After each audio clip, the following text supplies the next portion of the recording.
So, hi, hello, good afternoon to everyone. A very warm welcome to you all. I'm very happy to share this promising evening with you all here at the EPFL in Lausanne, where the very innovation takes part, so we are really in the heart of, in the very cradle of innovation. So my name is Florence Van Hove. I am a lecturer and a researcher at the University of Fribourg in the Department of Communication and Media Research.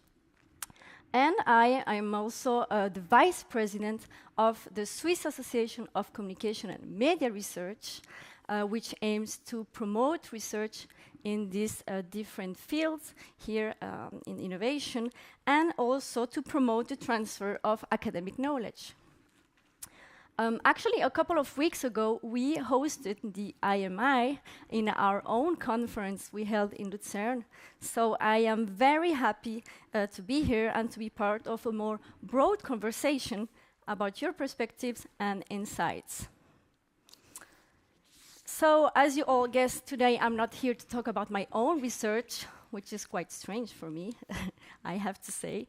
But I'm here to guide you through the exciting agenda of the annual IMI Event 2023, and also to accompany you, and also our online public, of course, because this event is live broadcasted on YouTube, so into the discovery of what made IMI and its partners successful this past year. Le programme de ce soir, donc je vais faire un petit peu mon intervention en bilingue, hein, vous l'aurez compris, on est à l'EPFL en Suisse romande, donc l'idée c'est de parler un peu dans ces deux langues. Le programme de ce soir est en effet assez riche, hein, avec différentes discussions autour des thématiques les plus innovantes, les plus actuelles aussi, qui touchent l'industrie des médias, dont notamment la question de l'impact des différentes technologies de l'intelligence artificielle et des interactions homme-machine sur le développement du secteur. Sans plus attendre, je vais appeler monsieur le professeur Yves Flückiger à nous rejoindre sur scène. Merci beaucoup. Yves Flückiger est donc le recteur de l'Université de Genève et représentant du Triangle Azur dans le comité directeur de l'IMI. Et donc, je vous remercie de lancer la conférence ce soir. Thank you very much on behalf of the partner of the IMI initiative.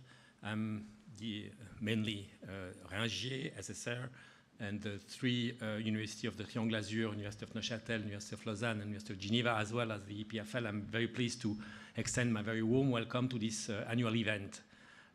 Comme vous l'avez compris, l'IMI a comme vocation de pouvoir établir un pont, une rencontre entre le monde des médias et le monde académique, le monde universitaire. Nous avons la conviction effectivement que de cette rencontre parviendra effectivement à naître un certain nombre d'innovations qui aujourd'hui vont permettre aussi aux médias de pouvoir suivre l'évolution qui est la leur dans le temps de ces défis auxquels le monde universitaire, mais aussi le monde de la presse et des médias doit être confronté.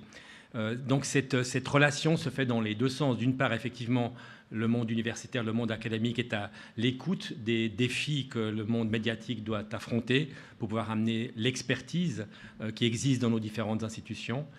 Mais dans le même temps, effectivement, la volonté, c'est de pouvoir diffuser des recherches qui se font à l'heure actuelle dans les différentes institutions de l'art lémanique, à Neuchâtel, mais aussi à Fribourg, pour pouvoir ramener effectivement ces différentes recherches vers les médias pour déterminer dans quelle mesure ces innovations peuvent être ensuite implantées dans le domaine des médias. Et nous aurons l'occasion ce soir, effectivement, d'une part, de lancer le nouveau appel à projet, Shaping the Future of Media and Innovations. On est vraiment dans la thématique de l'IMI, le futur des médias et de l'innovation.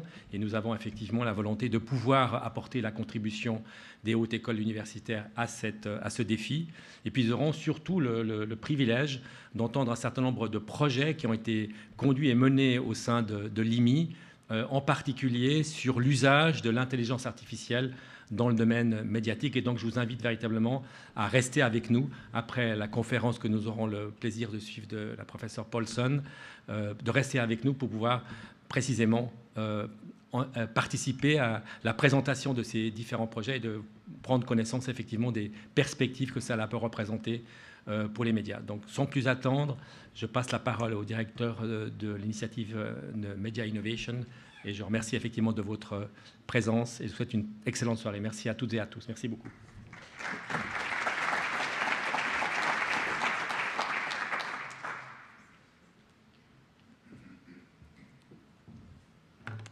Merci beaucoup, Monsieur le Président. Merci beaucoup, Yves. So, dear guests, dear colleagues, dear friends, warm welcome to our annual event on behalf of IMI and our members. So, for us, this kind of event is really a chance, like Yves said, to show you a little bit, what we have been doing, the work we have been supported, and also to look ahead to where we're going all together. And as a starting point, I'd like to maybe have a quick look back at 2022. So first with a few numbers. So tonight, as it was said before, you will have a presentation of 6 projects that were supported by the initiative, by IMI. These 6 projects are quite long projects in terms of research and innovation, especially for media. These are 2-year-long project, and one that started last year that's pretty short. In terms of investment, last year was a small year, if I may say so. Most of the projects were already midway through, so the investment is not huge. What's interesting maybe is to see how many people, so researchers, students, experts, were actually supported by these projects. 30 people altogether last year alone, showing a little bit, the impact we try to have on the community here. Otherwise, we don't stop at projects. The other big activity we do is our events, and last year was no exception. So for us, it's a chance to have this touch point with many kind of audiences, and it's also a way for us to collaborate with other groups inside, universities and schools, and also with media partners. Now, I'd like to share maybe a good news success story for us. And one of the projects we supported 2 years ago on data journalism and data literacy is now being funded by the FNSF. Under NRP 80, COVID in Society. You can see the project right there on the screen. And it's led by the University of Neuchâtel, the Academy of Journalism and Media. It's a large consortium, larger than the project we first supported. And it's good news for us, of course, and it's really part of our mission because we have this fund that's available to support the first exploration, to have a meeting point between media and academics. And it's always great news to see a project then continuing, becoming larger, and having a life on its own like this. So it started in April. It's a 3-year-long project, codename PANDA, for pandemic data. Now, for us, the question is always about topics. We want to support research, innovation, choose the right topics, and try to organize a good energy around these topics. And as was said before, so we just launched a call for project on immersive media, virtual experiences, and open web technologies. So you can have a little bit of that, give you a little bit an idea of this suite of topics. This is something we choose with our partners last year already, seeing the line between the real world, the virtual world, this line becoming, thinner and thinner. So today, this afternoon, some of you were participating in a workshop on this very topic, and it's the topic for our call for project. Now, some of you might be maybe surprised by the choice of topic, and today the focus seems to be solely on AI, generative AI especially. So you could say, well, okay, what about AI? And this has always been a topic, a focus for us. AI, the 6 projects that will be shown tonight are, quite closely related to machine learning, I should say, and to deep learning. And it's, of course, a topic that will continue and that we'll pursue.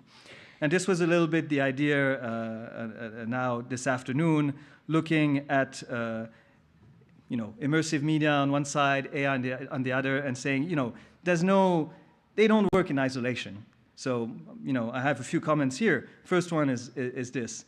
It's all very interconnected, right? And it's also, it depends where you look, how you look at things. I'll give you an example, maybe. The radio station Couleur 3, a few weeks back, they had an entire day where an AI, or a suite of AIs, were running the show for one day. And this is, about music, but also the voices of the hosts that were cloned.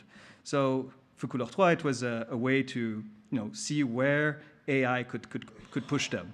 And I see also digital twins. I see that now they have maybe virtual voices. They can play. They can maybe come up with other experiences, other applications using this content, using this technology. So it really depends where how you look at things.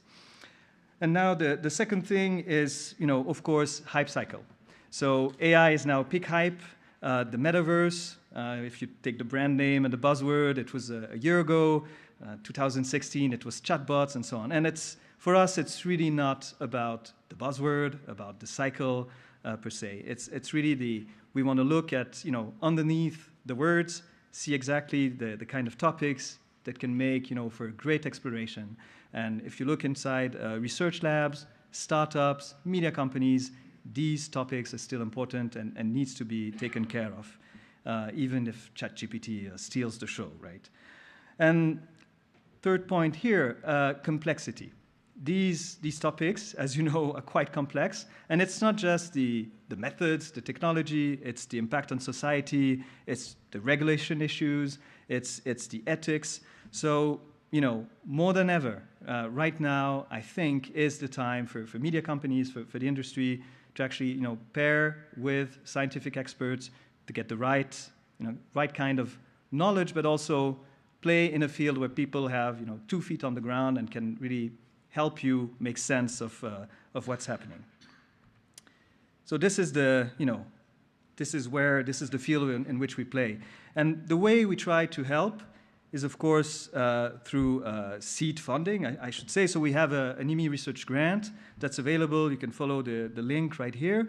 And today, that grant is there to support projects, collaborative projects. It's research-oriented projects, but in partnership with media companies and sometimes in partnership with entrepreneurs, with startups. And there's 2 ways to submit an idea, a proposal. One is the call on a specific topic, as I said before, with the first deadline for just a 1-pager at the end of the month, just with the idea to get the first feedback.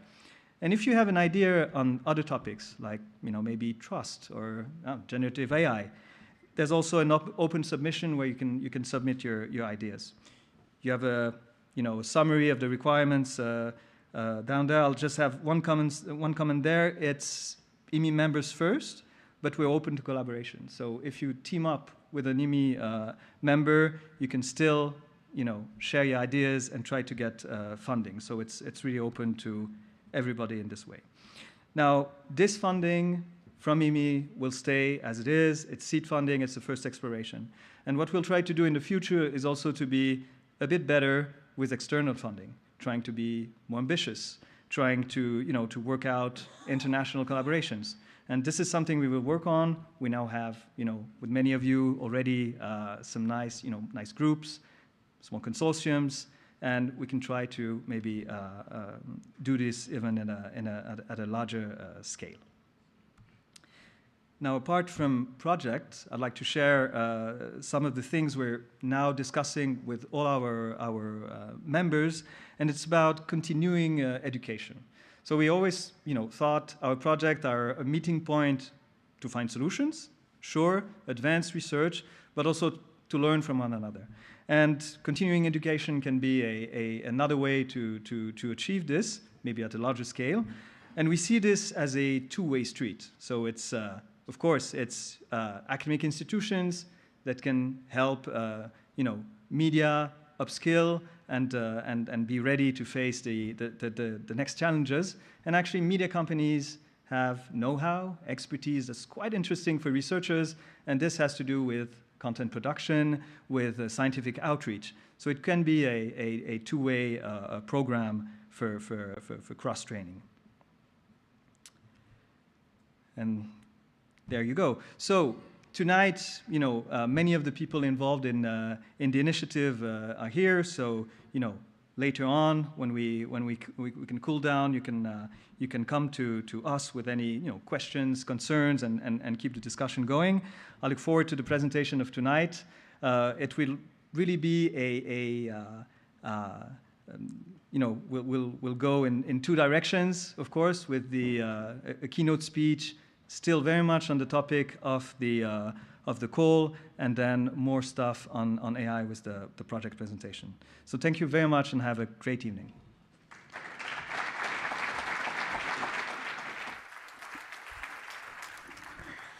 Thank you very much, Munir, for these very positive news and very nice initiatives, as usual, I like to say. So it's now time to go to get to the heart of the matter with this keynote presentation of this event. It's a true honor to receive one of the leading innovators in the field of augmented reality, and also the one and only owner of a mobile volumetric capture studio, this is super hard to say, in the world, Natasja Paulssen, who will talk about the possibilities of applications of this technology in the media industry. So thank you very much, Natasja, for your presence. And also, I would like to say that we will keep 5 minutes just after her presentation for your questions. So please feel free to ask for the microphone, and then the microphone will come to you. Thank you, Natasja. Oh, wow. Yeah, so I arrived here this afternoon, and I already had some interesting discussions on content and news and the ethic table being empty. Is there no ethics here? Actually, there was this discussion about, should we keep together ethics and funding, or should we split it? We split it, so then ethics was left behind. Do we need to worry? I hope not. Anyhow, so I'm really glad to be here. This is actually my second time in Switzerland. The last one was last February at the EBU convention. And I want to talk a little bit about real people in virtual worlds today. And real people could mean anything, right? It could mean like you and me meeting each other in a virtual place. I'm not going to talk about that. Could be real people versus AI-generated people. I'm not going to talk about that as well. So what's left then? I want to talk about representing real people in virtual worlds. How can we do that? And is that a thing? Thank you.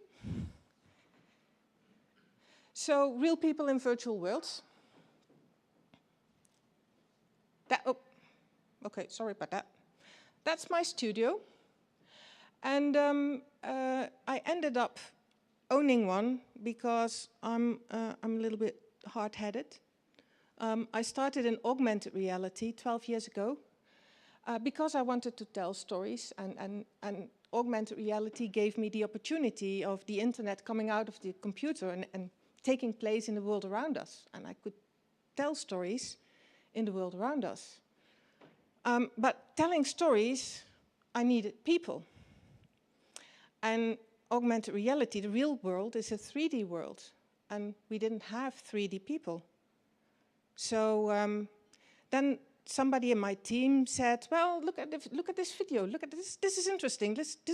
And this was a video of somebody who was being filmed while holding a mobile phone.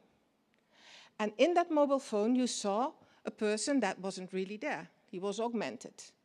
but the person was walking around the person not being there. And I'm like, how did they film this? How can you film somebody who isn't there and have the user be the cameraman? Because you can't have all the angles, camera angles. So like, my mind was hurting. It turned out to be volumetric video. So I thought, okay, I want to tell these stories using these real people. So I need to have this technology in the Netherlands, which, by the way, I'm from. So that ended up 1.5 years later in this studio that you see here. You also see the one thing that we can't film, smoke. But this was during the opening, so it gave a nice picture. So why do we need real people in immersive experiences? Well, yay. People can best be convinced by other people. And this holds true even for the younger generation, which we were talking about just a couple of minutes ago. The new generation in the Netherlands, it just came out a research that 25% of people trust politicians, compared to the states that might be high. 40% of people trust media. 66% of people in the Netherlands trust each other, which is high.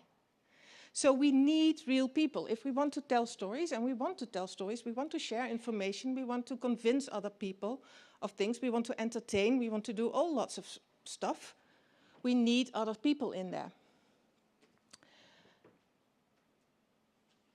I don't know, I'm always guessing that everybody knows this, but I keep putting it in my presentations because it helps a lot to tell about the technology of recreating people, that if you represent people, it can become uncanny.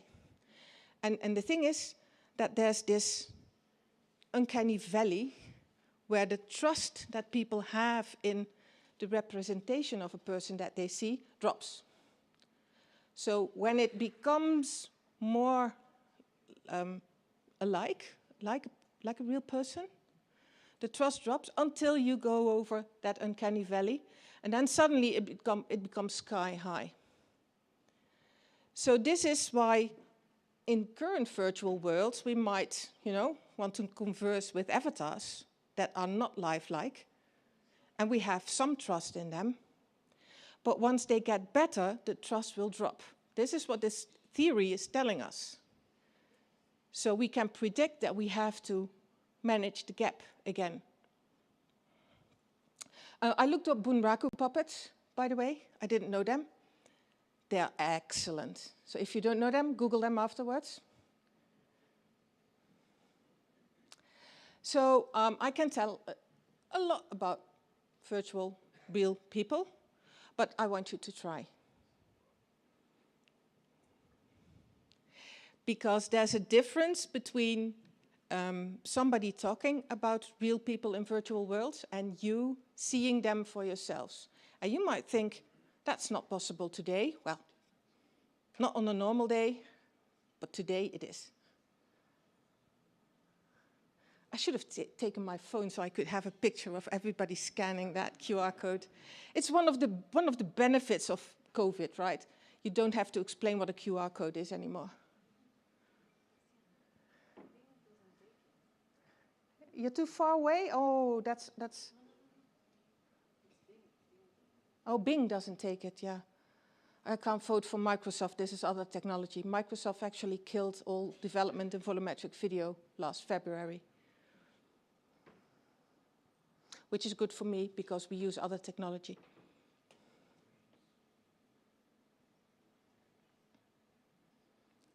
So do some people already see the little man walking on their knee?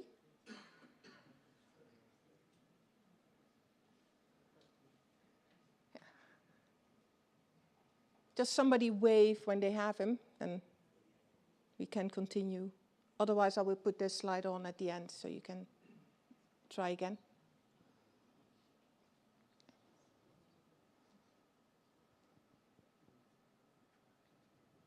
Too difficult to download? No. Please tell me no.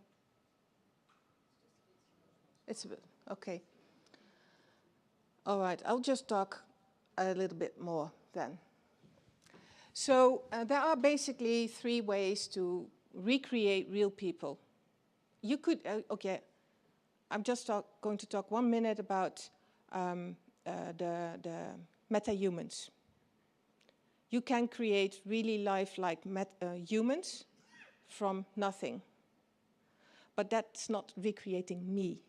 So if you want to recreate real people, me with my wrinkles and things I don't want to remember, then that's hard for computers to do. I've seen AI-generated Messi, the football player, and he doesn't look like Messi at all. He looks like a person, but he's not Messi anymore, because the way Messi moves is really, really important. And what we found in our research is that the movement is more important than the image quality when you are recreating people. And actually, we already knew this, right? In the 70s, people were also watching television. And image quality has way improved. So movement is more important than image quality in accepting people. I have examples of all. I'm guessing you know this one. You all look a bit green now. My favorite color. Unfortunately, it's in Dutch. All my examples are in Dutch. I'm sorry. Bataljon. Donderdag 5 oktober. En de slag bij Overloon is in volle gang. Het regent letterlijk bommen. You have to think up ways if you are telling them, right, in augmented reality. If you're telling the story in augmented reality, you have to think up a way to work around the images being 2D. So in this case, we put up a background behind them. So even when you start moving as a consumer of the story, as a listener or as a user, actor, whatever, you don't really feel that it's 2D. But we have tons of tricks to work around it, but you're still working around something, and in the end you don't want to do that. Now, you have motion capture. I don't have a live example of that one because we don't do it. I have been told that it's a lot of work to, in post-production, use the motion to recreate the real person. And I can imagine that, but I have no experience with it because, yes, this is capturing the motion, but it's only capturing the motion of the bones where you put the white dots. And I use so many more muscles. So you can't capture all of them. You can't capture the entire motion. You can't capture like every smile on my face. You need more to be able to do that. And that's where comes in volumetric. And volumetric, in this case, it looks like a green screen, but it isn't. It's actually a bad choice that we made to go for green, because it could have been any color. What we do is in the beginning of a volumetric capture shoot, you take a recording of the background and the software takes out the background. So you are left with the person that is standing in the middle.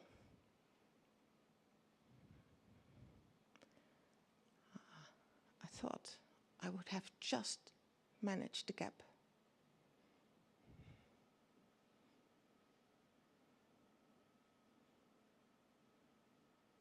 This is a story that you can also download. It's an app called Brabant Remembers.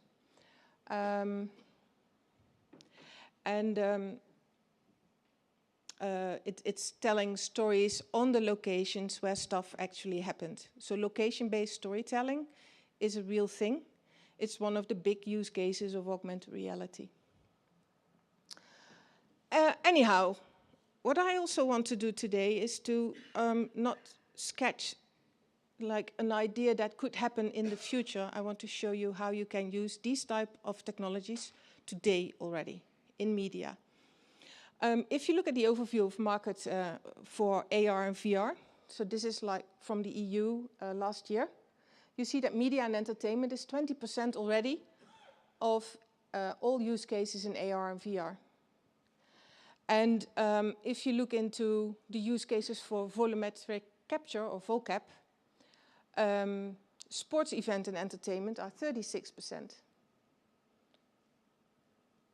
I kind of wanted to know if they matched these two different researchers.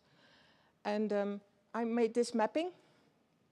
Sort of works if you agree that gaming is in sports, event and entertainment, and media and entertainment, of course, maps to sports, event and entertainment. Media is also sports. Yeah, part of it. Retail sort of covers signage and advertisement. Yeah. So there are differences, but also similar things. The thing is, volumetric video, and this was my big surprise, can be used for more than 3D media. So I started this volumetric capture studio. This is a technology in the Netherlands, small market, that nobody had ever seen. So nobody had any experience. So I'm like, how am I going to organize this, right? How am I going to be a successful business? How am I not going to drown after the first year? So I thought I will take my marketing budget, and this is talking about funding a little bit. I take my marketing budget and I put it up as co-financing for a research program. So that marketing budget in the end got not tripled, like times 5, 6, 7, 8, no, 15 in the end. Because my marketing budget, then there's this research budget in the region of Eindhoven where we are situated. So that doubled it. Then the national program said, oh, that's an interesting economic innovation. We will double that again. Then we asked of the AR and VR developers in the Netherlands, would you want to experiment with this type of technology? You can come to us and experiment. And they put in all their own hours, which counted as co-financing. So on that co-financing, we got another grant. So now we are talking 1.5 million euros. And that all started from one company giving up their marketing budget. In the end, for the company, 40 Studios, it delivered 20 professional projects that we could share, very important, with use cases of when to use vocap and when not to use vocap. So also it provided a lot of research data that we are still building on. And of those 20 projects, 11 already have additional funding to do more, for which they come back to us because they need more volumetric video. So that a little bit about funding. Do something to you that I did to the Solberry kid. Do something to you that I did to the Solberry kid. So this is, I don't know if we can stop the audio because it will loop for a while. This is a project by Ule, which I also heard earlier today. And Ule has this true crime documentary, and they wanted to see if they could do a true crime documentary in augmented reality. So they had this murder happen in Finland in 1914, I think. It was all about the shoes, which is actually, you know, today you could still be murdered for wearing expensive Nike shoes. So nothing happened over 100 years there. But in this case, it had a huge impact in Finland, and now they still want to tell this story because it's still important today. And in the beginning, when we started, you have to know that with volumetric video, we couldn't do a thing. We could just record it and play it. We had no cut and paste. We had no loop. We had nothing. We had no tools at all. So this research project was also about finding out how to develop the tooling to edit volumetric video. And they were one of the first projects. When they created this, the augmented reality version didn't work, so they had to create a game. And now, only 1 year later, we can already do it in augmented reality as well. So that's going live next week in Finland. And why is Yle interested in that? That's because Netflix just launched games on that platform. And there's actually a crime game on there that you can do if you want to try. Be my guest. I'm really interested to hear your response to that game. But Yle now wants to present true crime documentaries on Netflix as well. So this is like the speed that things are developing with, right? So what will you be doing next week? I don't know. Let's look a bit further. Entertainment was very important, as I said. So the first group that we did was actually to the right. Clouseau, Belgian band. Very big in my time, like mid-90s. Then we did K3. K3, they are Belgian, again, a pop band for little girls. They are in a VR game, by the way. So you can free them from this pyramid where they are captured, and you have to free them, and in the end, you can dance with them. And all the kids that do that game, they say that they dance with the real K3. Reno de Groot, you might not know, Color Ray, he's an upcoming DJ in Berlin. He created his own metaverse because he wants to share his views on music with more than only the music. He wants to make you part of his universe, which is now called metaverse, who cares? In the background, you see some famous DJs. Wolfpack, I think they are number 8 in the list of DJs worldwide currently. This is a Thai project. And these Thai people approached us. They wanted to organize a metaverse concert. And this metaverse concert sold 20 million tickets for between 10 and 100 euros each. There you have your production budget, right? You think it's not happening? Well, in sports, in 2021, the Dutch fans couldn't visit the Dutch team on National Fan Day. Problem. No problem, because the Dutch football players would visit you at home, and you could dance with them and do a celebration lap. PSV from Eindhoven, not the country, but the city where we are situated, has a big fan cam where you can select the players, and then a video is generated of you together with the players. And that's what you get, not a picture, but a video, where you play a role in that video and the players you selected. There's no way we could pre-produce all those videos, so they have to be generated on the fly as well. And then in the front, we have the Spanish goalies. We took our studio, and oh, I forgot your name. Miss Van Hove. Florence, yes. So Florence told you we have the only mobile volumetric capture studio in the world. The team flew to Madrid, but the studio went by truck. And we built it up in 4 hours, filmed the Spanish national team, and then went back. And you can imagine if we want to film Mbappé from France, it's more expensive for him to come to Eindhoven for 4 hours than for the entire team to go to Paris for a week, right?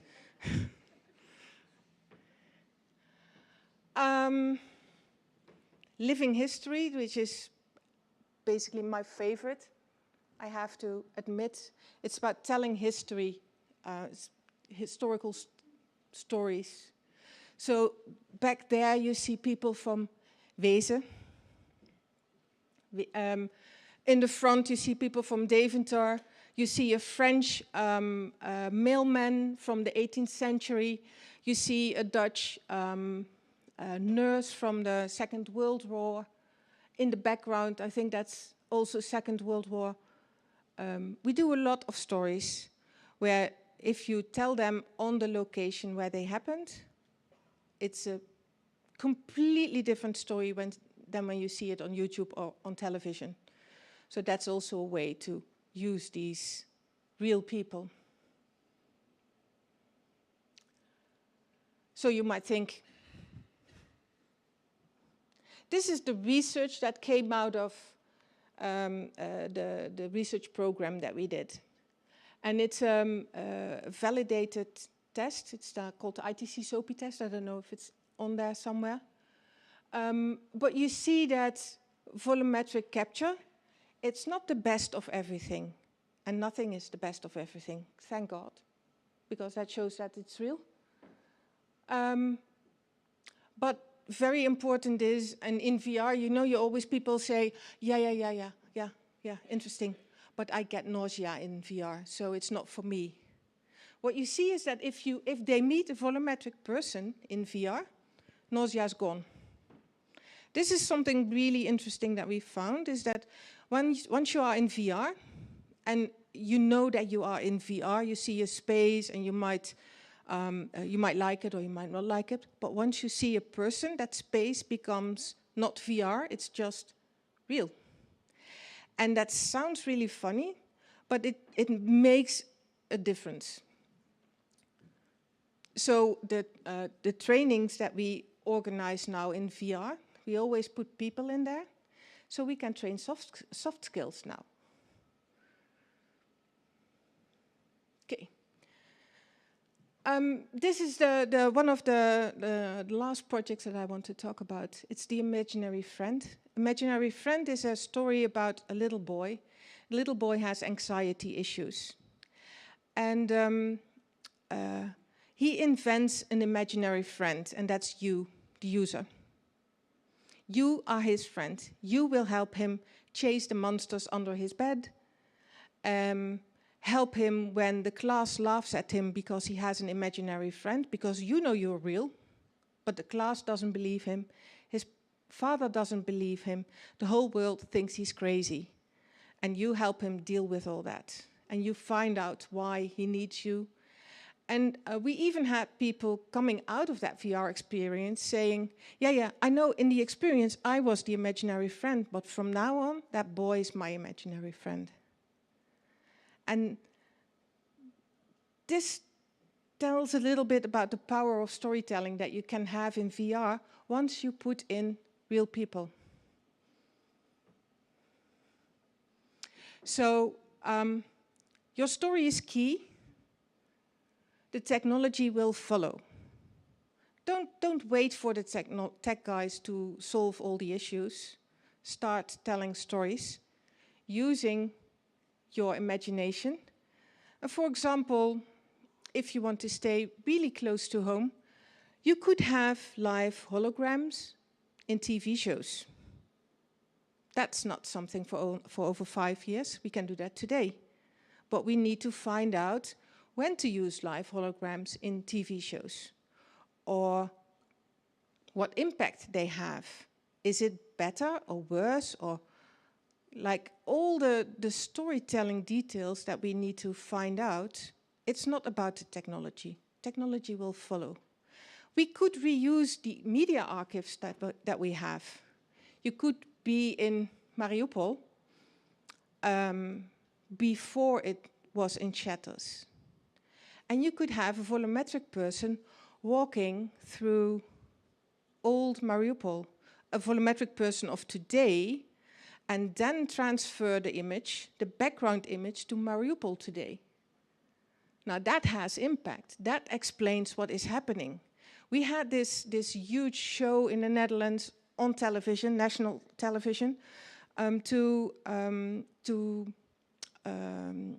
for people to give money, right, to the Ukraine. And what we could have done, we didn't do it, what we could have done was to have the talk show host sit in the rubble in the Ukraine. Well, not live, but as a live hologram. And then you see what kind of impact these new technologies can have on storytelling once we start thinking about using 3D assets. Like volumetric if you remember anything of today, remember that there will be a transition from 2D to 3D, and that your story is key, and that the technology will follow. Thank you.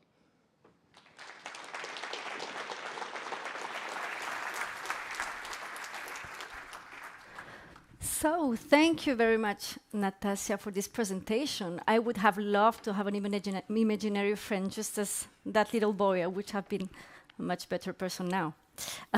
So, I'm sure a lot of people here have a lot of questions to ask you. I have personally been really thrilled about this behind-the-scenes virtual reality with humans. So, I just let the audience speak. Who needs a microphone?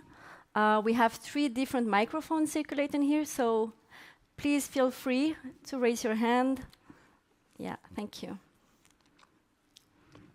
Thank you very much for the presentation. I'm just diving right in. What time frame you think 3D engines will have caught up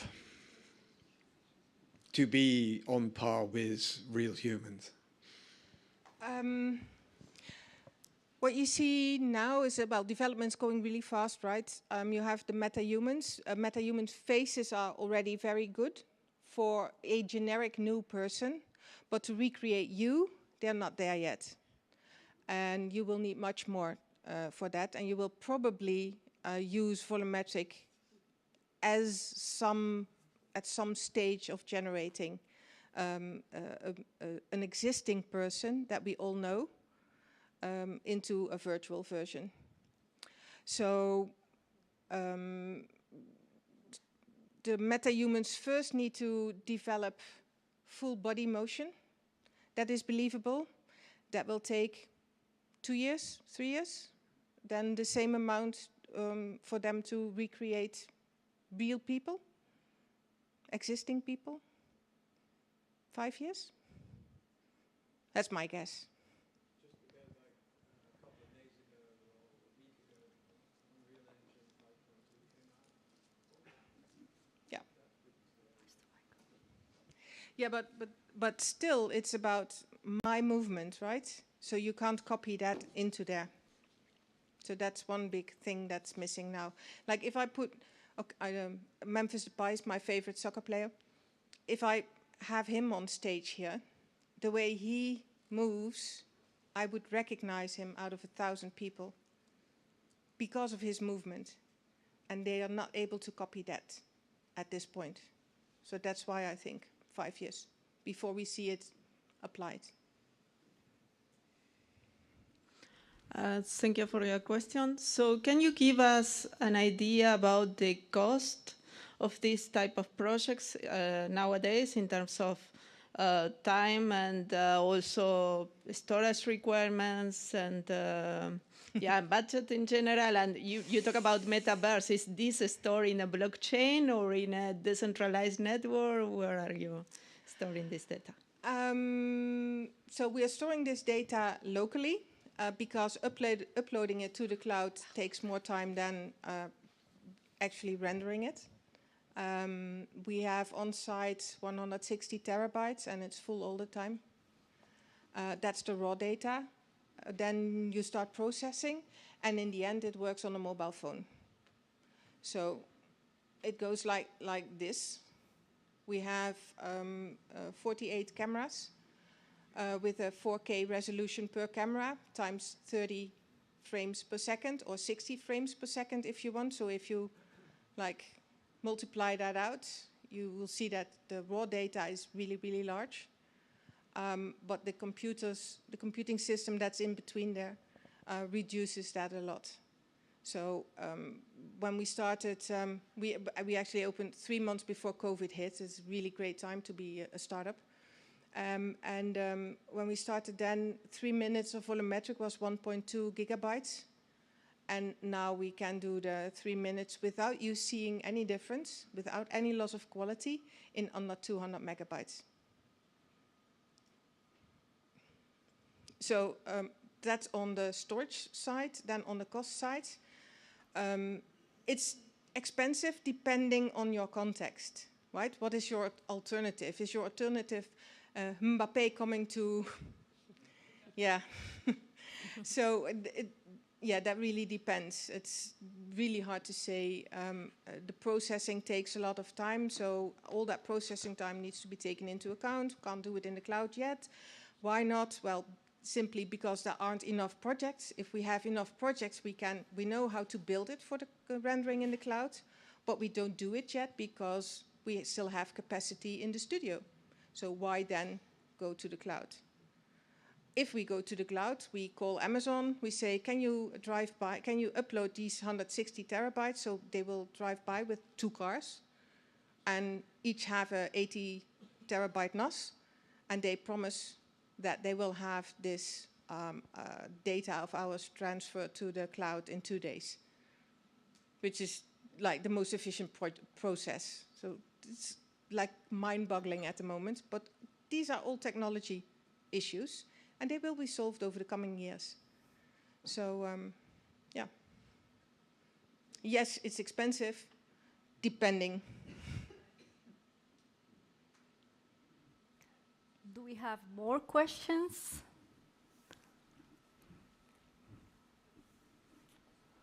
I have a question. Okay, please, feel free. Could anyone see using volumetric video in traditional media at this point in time? Nobody. I thought so as well. And then Studio 100 visited us. And they said, yeah, well, we have this show called Gamekeepers. It's for kids. And we want to create this scene where somebody's going down a roller coaster in a computer game on his rollerblades. And we thought we could use volumetric for that. And I'm like, well, the quality of volumetric is not good enough for television. No, no, no, no, it is. Because we have a shot where there's speed in there, because he's going down the roller coaster. And the close-ups we do with the traditional chroma key, but the mid shots and the wide shots, we can't do those because we can't have enough distance in a chroma key studio. So that's where we are going to use the volumetric video. And they aired that last November. So yes, it is already happening. So, thank you, Natasja, for this final word. As I'm supposed to keep the agenda quite tight, I propose that we continue the discussion during the cocktail reception. I guess you will be here. So, feel free to talk directly to Natasja. Thank you very much, Natasja.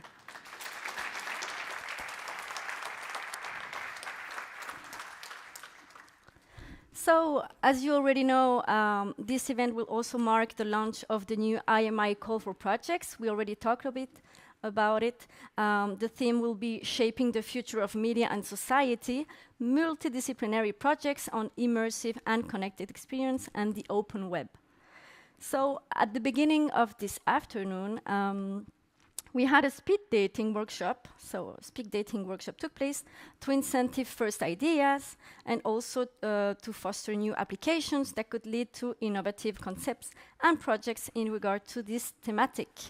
I would like to call now Laetitia Bochu, who led the workshop on stage. She is the director of Virtual Switzerland and president of the XR4 Europe, which is a pan-European association which aims to build and promote a European augmented and virtual reality community. Thank you, Florence. Thank you. And this is how I met Natasja, at one of the many European gatherings of the XR community. So here we did a workshop. The question wasn't easy. It was the convergence of metaverses and AI in the media space. And we came up with a few ideas that could be actually the ground for research projects or even for IMI projects.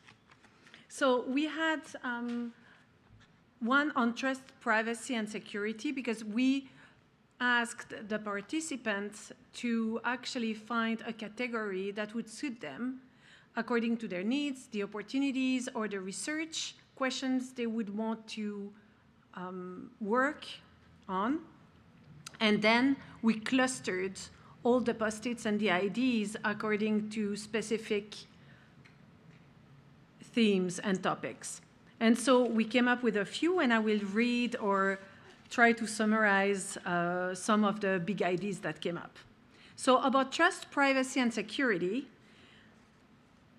a group, worked on an interdisciplinary project around the creation of tools that secure and protect the content.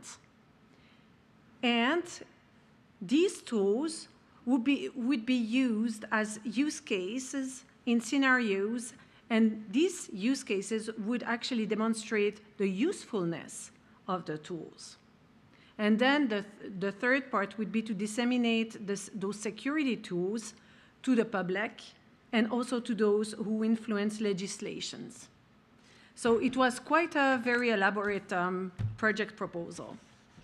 Another one that is more intricate is, thanks to AI, media would generate contents that are automatically personalized, also by generating visual content based on archives as databases.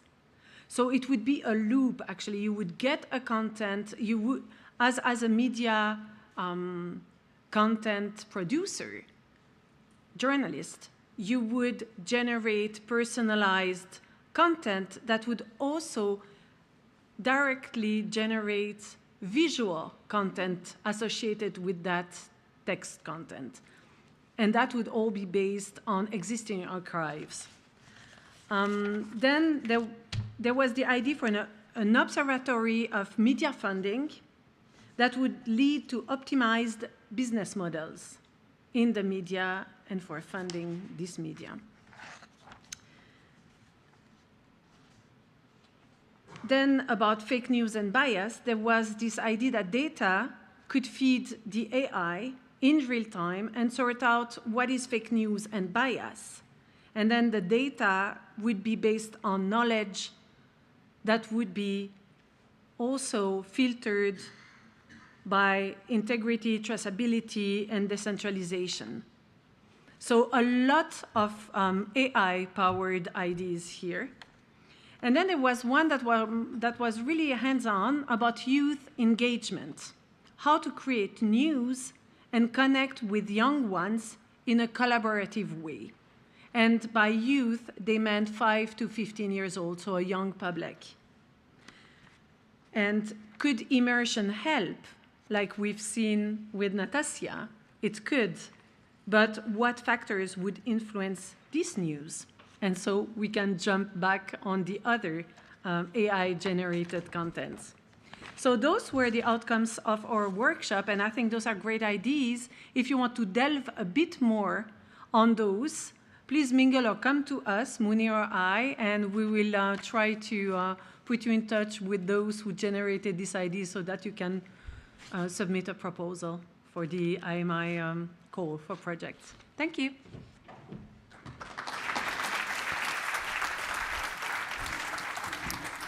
Merci beaucoup, Laetitia, pour ce feedback qui ne devait pas être très facile à élaborer. Il y a eu plein d'idées assez intéressantes qui probablement évolueront et qui peut-être donneront naissance à des projets financés par l'IMI, on l'espère en tout cas. On arrive donc à la dernière partie de cette soirée qui est consacrée à la présentation des 6 projets qui ont été financés par l'initiative sous l'innovation dans les médias.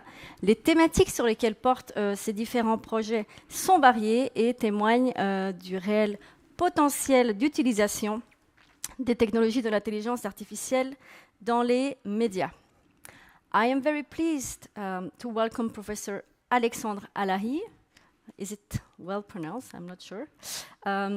Alexandre leads the Visual Intelligence for Transportation Laboratory at the EPFL. So please welcome him for this first presentation.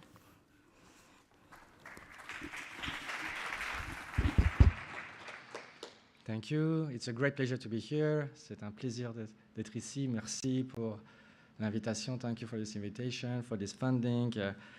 So I'm going to tell you a little story about what we have been doing over the past 2 years. So let me introduce you Robin, RTS journalist. She wants to do a story on Roger Federer, and she asked her documentalist, D, hey, can you share some nice images of Roger for my story? And the documentalist, sure, thanks to the archives. Here are the images that he can share very easily. But then, Robin is interested in images of Roger playing tennis with a hat. And she asked the documentalist, can you provide me this information? But then the documentalist say, oh no, this is difficult. Let me ask ChatGPT. What are the answer? Hi, I'm sorry, there's a misunderstanding. ChatGPT cannot do that. And we are here. RTS is asking D, ask EPFL to do it. And this is what we have been doing. And this is our result. Easy. Our AI is able to find from a collection of images exactly what the journalists want by just typing these keywords, saying, oh yeah, I want an image of a Roger playing tennis with a hat, doing this action. So this is possible. And this is what we are providing as an open source tool code to the community, to all the medias, if they want to take advantage of this technology. And the way it works, it's computer vision, more precisely, and we are able to detect all the information that is meaningful in an image. In this image, we can detect the hat, the person, the shirt, the racket, the ball, and so on. And one additional thing that we can do, which is less common, is we can also extract the relationship between these objects. We're able to develop algorithms that will tell you, yes, the man is wearing a shirt, for instance, what else? He's wearing a pant, yes, that's good. Holding a racket, but there are many other type of relationship. I can ride a bike, but I can hold a bike, I can be near a bike. So there are all these relationships that we might be also interested in using to retrieve information from all this visual information that we have. What else can we do then? Robin is asking, yeah, but I also want to add Nadal in my story. Can you retrieve all images of Nadal with this winning pose? So it's very common. Whenever Nadal wins, he likes to, raise his arms. And again, we do have the technology to do that, thanks to EPFL, Vita. And what we can retrieve is explicitly the same images with the same pose. And the way it works, we are extracting the skeleton of humans automatically, and we can compute this type of distances and say, yeah, all these skeletons are quite similar, and here they are.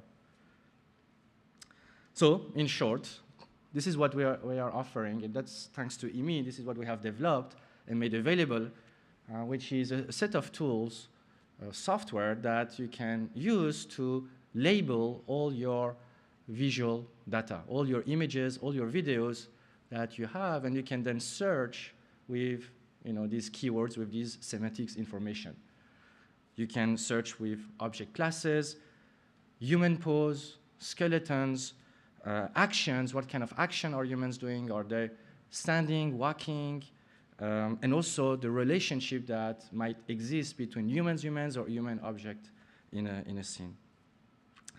What else? You can also use this to analyze human behavior. So we had this visit of RTS, and they wanted to test our technology. And we showed them that, for instance, we can analyze the pose. It is quite useful for coaching, for sport analytics. We are analyzing the motion, and we can tell them how similar they are to an ideal behavior or to a specific person, or and so on.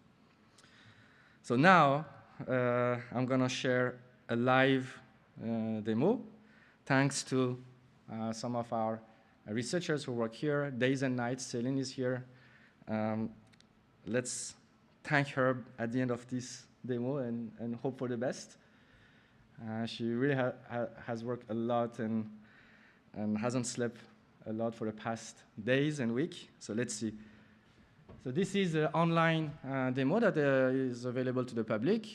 You have the link over there. It works on your iPhone. It works on any browser. And here on the left, I'm gonna first use the webcam. If there is a webcam on this laptop, yes, there is a webcam. Let's allow it. Okay. Yes, it's working. Great. So that's me. Hi. And let's see. Let's try something. This is a very challenging environment. It's quite dark. No lights. Let's see. Hopla. Where are you? And voila. So it's like basically detecting. Over there, maybe we see people. Yes.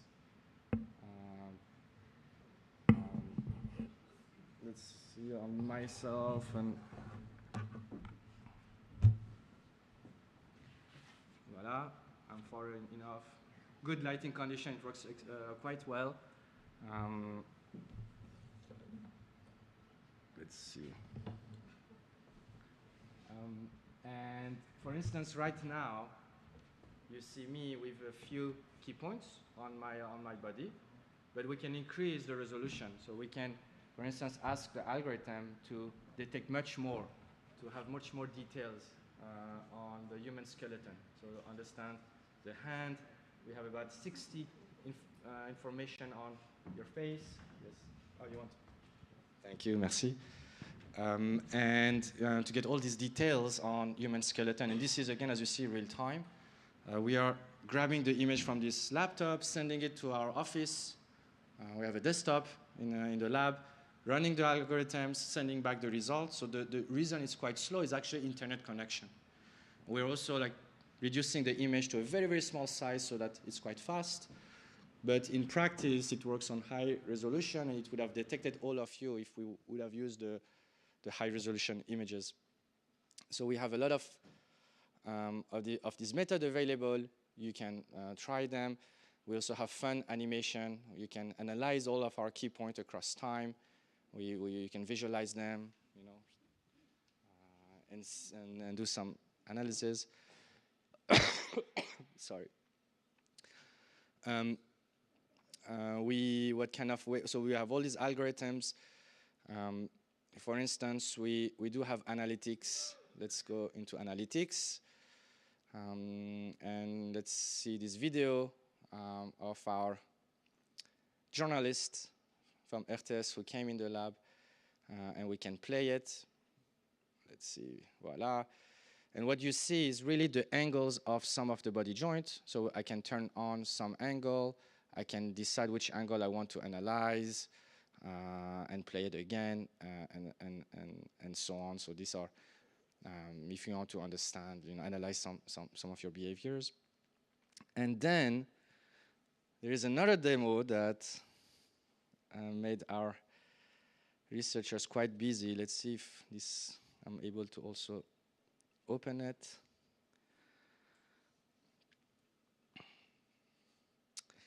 It's this concept of understanding human and object relationship.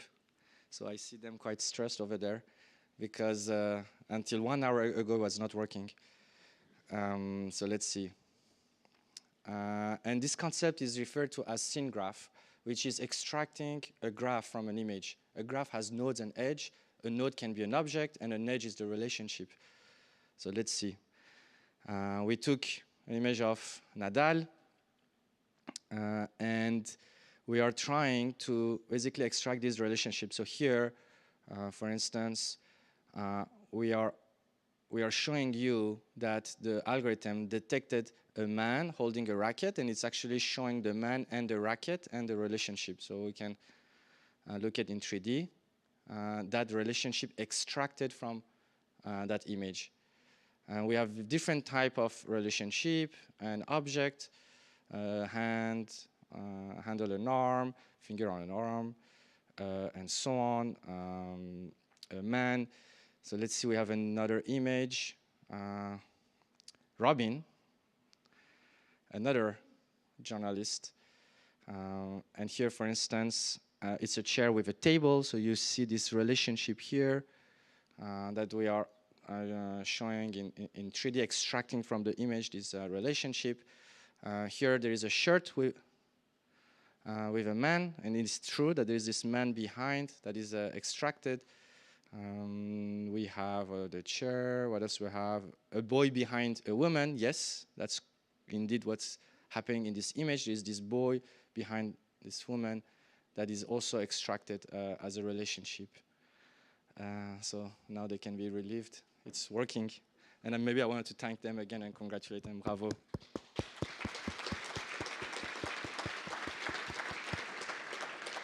This is the time that is left. If so, I'm quite on time. So thank you.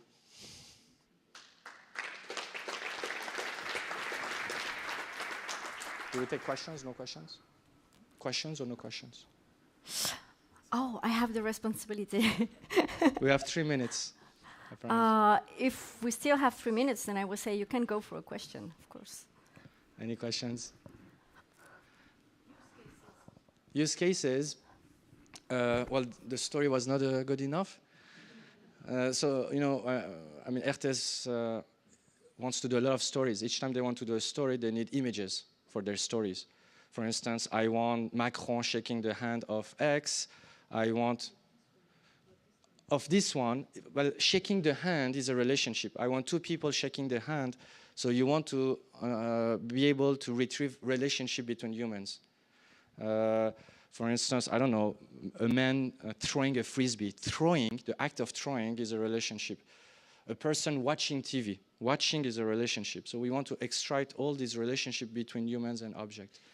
Talking to someone, shaking hands, you know, saying hi, all this type of relationship. In addition to the common one of understanding the object, the humans, and so on. And it's open source. Maybe if I do this, yes. These are the links and the code, free for everyone. And feel free to ask us. Good. Next. Okay, no more questions. Thank you, Professor Alahia. We'll take this back. Thank you very much. Je vous propose d'accueillir sans transition le professeur Boris Baude du laboratoire d'études des sciences et des techniques de l'Université de Lausanne, qui va nous parler de son projet Compascience, conçu pour aider les journalistes à naviguer dans le flot d'informations sur le web, si j'ai bien fait mon travail. Merci, professeur Baude. Je vous remercie. Merci beaucoup. Donc, tout d'abord, je me réjouis de présenter ce projet. Il fait partie, je crois, des projets qui ont été financés dès le début, il y a 3 ans, je crois. On arrive en fin de la phase pilote. C'était un projet expérimental. Il a, disons, sur la première année, dû se connecter avec l'API de la RTS, tester le concept. Et puis, finalement, ça s'est passé mieux que prévu. Et puis, on a développé le projet. Donc, je vais essayer en 15 minutes de vous présenter d'où on est parti, puis où on est arrivé. Le projet repose globalement sur la production d'environnements sémantiques à partir de corpus divers.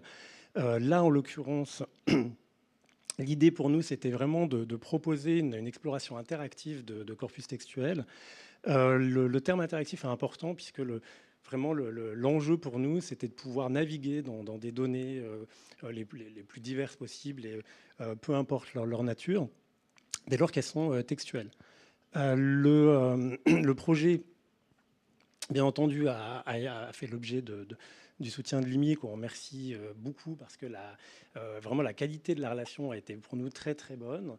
Et je pense que sans ce soutien et les partenaires, bien entendu, on n'aurait pas facilement pu développer un projet de ce type-là, dès lors qu'il y a vraiment un développement informatique assez important qui, dans le cadre des financements classiques du type FNS, sont rendus un peu plus difficiles. Et puis le partenariat avec la RTS aussi permettait d'avoir vraiment des challenges à court terme et puis de devoir répondre à une demande qui n'est pas nécessairement celle à laquelle on est habitué dans le milieu académique. Je tiens aussi à remercier Agathe Chevalier qui est à l'origine du projet, sans qui Compatience n'existerait pas. Hein. C'est-à-dire que c'est elle qui a eu l'idée au début, qui a essayé de rassembler des personnes pour relever ce challenge. Et puis l'équipe avec qui j'ai eu le plaisir de travailler ces 3 dernières années, une équipe vraiment fantastique, pluridisciplinaire, c'est-à-dire une partie vraiment sur les méthodes numériques, une autre partie sur les méthodes qualitatives. Je pense qu'aussi une des originalités du projet, c'est qu'on a pu tester le concept auprès de journalistes qui ont accepté au cours du projet de tester la plateforme, de nous faire des retours. Donc on a pu l'améliorer, enfin, elle a énormément évolué au cours des 3 ans jusqu'à la version actuelle. Initialement, le projet était vraiment relativement simple. Il s'agissait d'aider les journalistes à trouver très rapidement un expert sur un sujet, avec l'idée que il y a vraiment une actualité de plus en plus intense, rapide, et donc trouver quelqu'un dans un temps court est devenu vraiment un challenge. Et donc nous, notre travail consistait à prendre toutes les émissions passées d'intervention d'experts à la radio et à la télévision, et sur cette base-là, de pouvoir retrouver très très facilement des personnes susceptibles de pouvoir répondre à une demande sur un sujet précis. Les challenges qu'on avait, c'était de ne pas utiliser de mots-clés, c'était vraiment de reposer que sur les discours tels qu'ils ont été prononcés dans des émissions de radio ou de télévision. C'était aussi de nous concentrer sur la pertinence et pas les occurrences, c'est-à-dire pour créer des environnements sémantiques qui soient efficaces. Il ne s'agissait pas du tout de se demander de quoi ils parlent le plus, mais plutôt de ce qui spécifie vraiment leur discours, ce qui caractérise vraiment leur intervention et donc leur spécialité. C'était aussi de spatialiser sur, pas juste de faire une liste de termes, mais de montrer aussi comment les termes sont reliés entre eux dans les discours pour créer des environnements et donc éventuellement des traitements spécifiques. Si on peut parler d'un sujet et puis finalement on va identifier différents angles d'approche et ça peut aider les journalistes à dire bon, c'est plutôt cette approche qui m'intéresse et donc plutôt une chercheuse ou un chercheur qui traite le sujet de telle ou telle manière.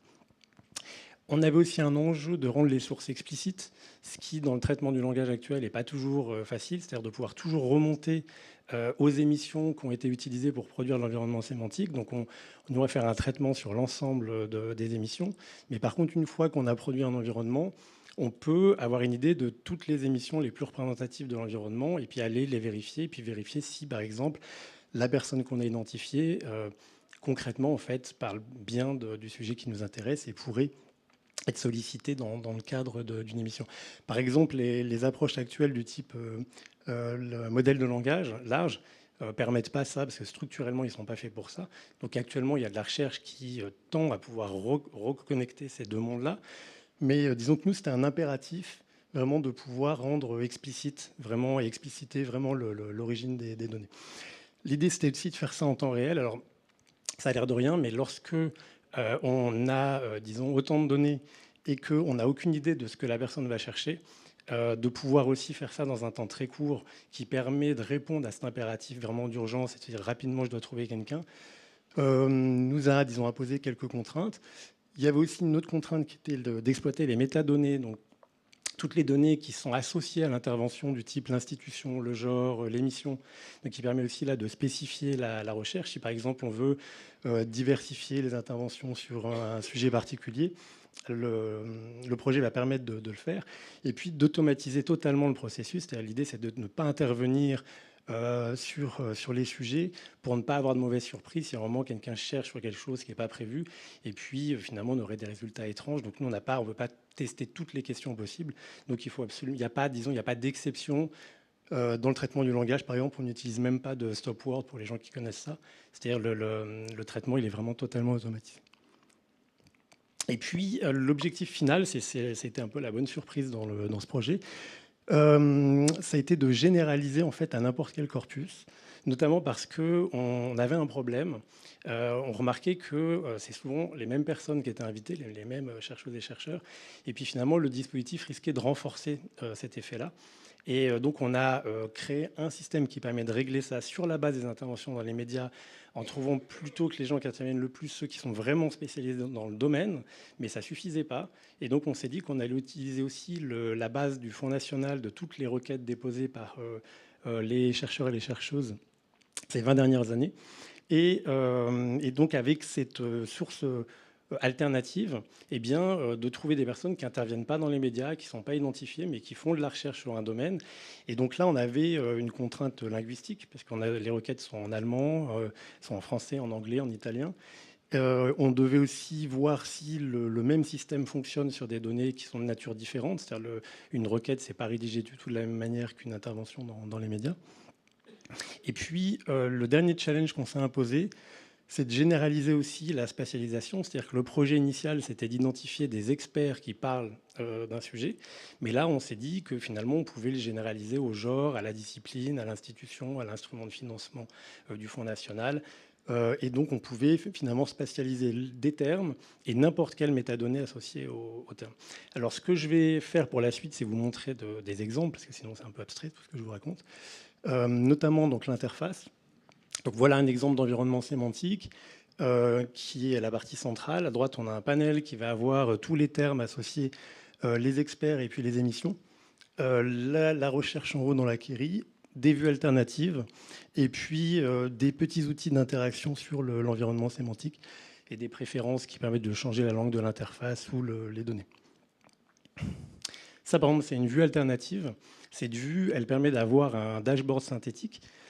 Ce dashboard permet, par métadonnées, d'avoir une idée de qu'est-ce qui est le plus représentatif. Donc, par exemple, ici, on va avoir le classement des experts, on va avoir le classement des émissions, du genre, des institutions. Et puis, à chaque fois, on a la différence entre ce qui est observé et ce qui est attendu.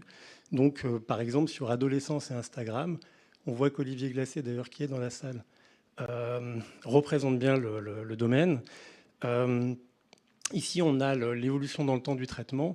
Et on voit que ce sont les hommes qui le représentent le plus, mais moins qu'attendu par rapport à leur intervention en général à la radio et à la télévision. On a une autre vue qui est une vue plutôt de l'évolution du traitement d'un sujet dans le temps. Donc là, on a les 5 dernières années. On peut voir qu'on a traversé, bien sûr, un moment un peu particulier ici, avec virus, coronavirus, confinement, infection, enfin, vraiment un traitement dominant en 2020 sur l'épidémie. On voit qu'on passe à la pandémie. Vaccination, donc on passe de confinement à vaccination, donc tout ça apparaît très clairement. On voit qu'on passe clairement à l'Ukraine, et puis maintenant, 2023, je crois qu'on ne sait pas encore, c'est un peu trop tôt, mais clairement, il y a un petit peu d'intelligence artificielle en bas. Je pense qu'à la fin de l'année, ce sera beaucoup plus marqué. Là, c'est un exemple, par exemple, sur adolescence, c'est-à-dire que quelle que soit la vue, on peut chercher n'importe quel sujet. Et puis là, on peut voir comment évolue le traitement sur l'adolescence, et puis avec certains pics sur des problématiques ou des choses qui sont plus constantes dans le traitement. Alors rapidement sur l'interface, donc on a le champ de recherche qui permet d'avoir des recherches par métadonnées ou par terme. Il y a la liste des termes, enfin l'environnement sémantique qui permet de relier termes et puis experts, donc ils vont être spatialisés selon leur justement spécificité.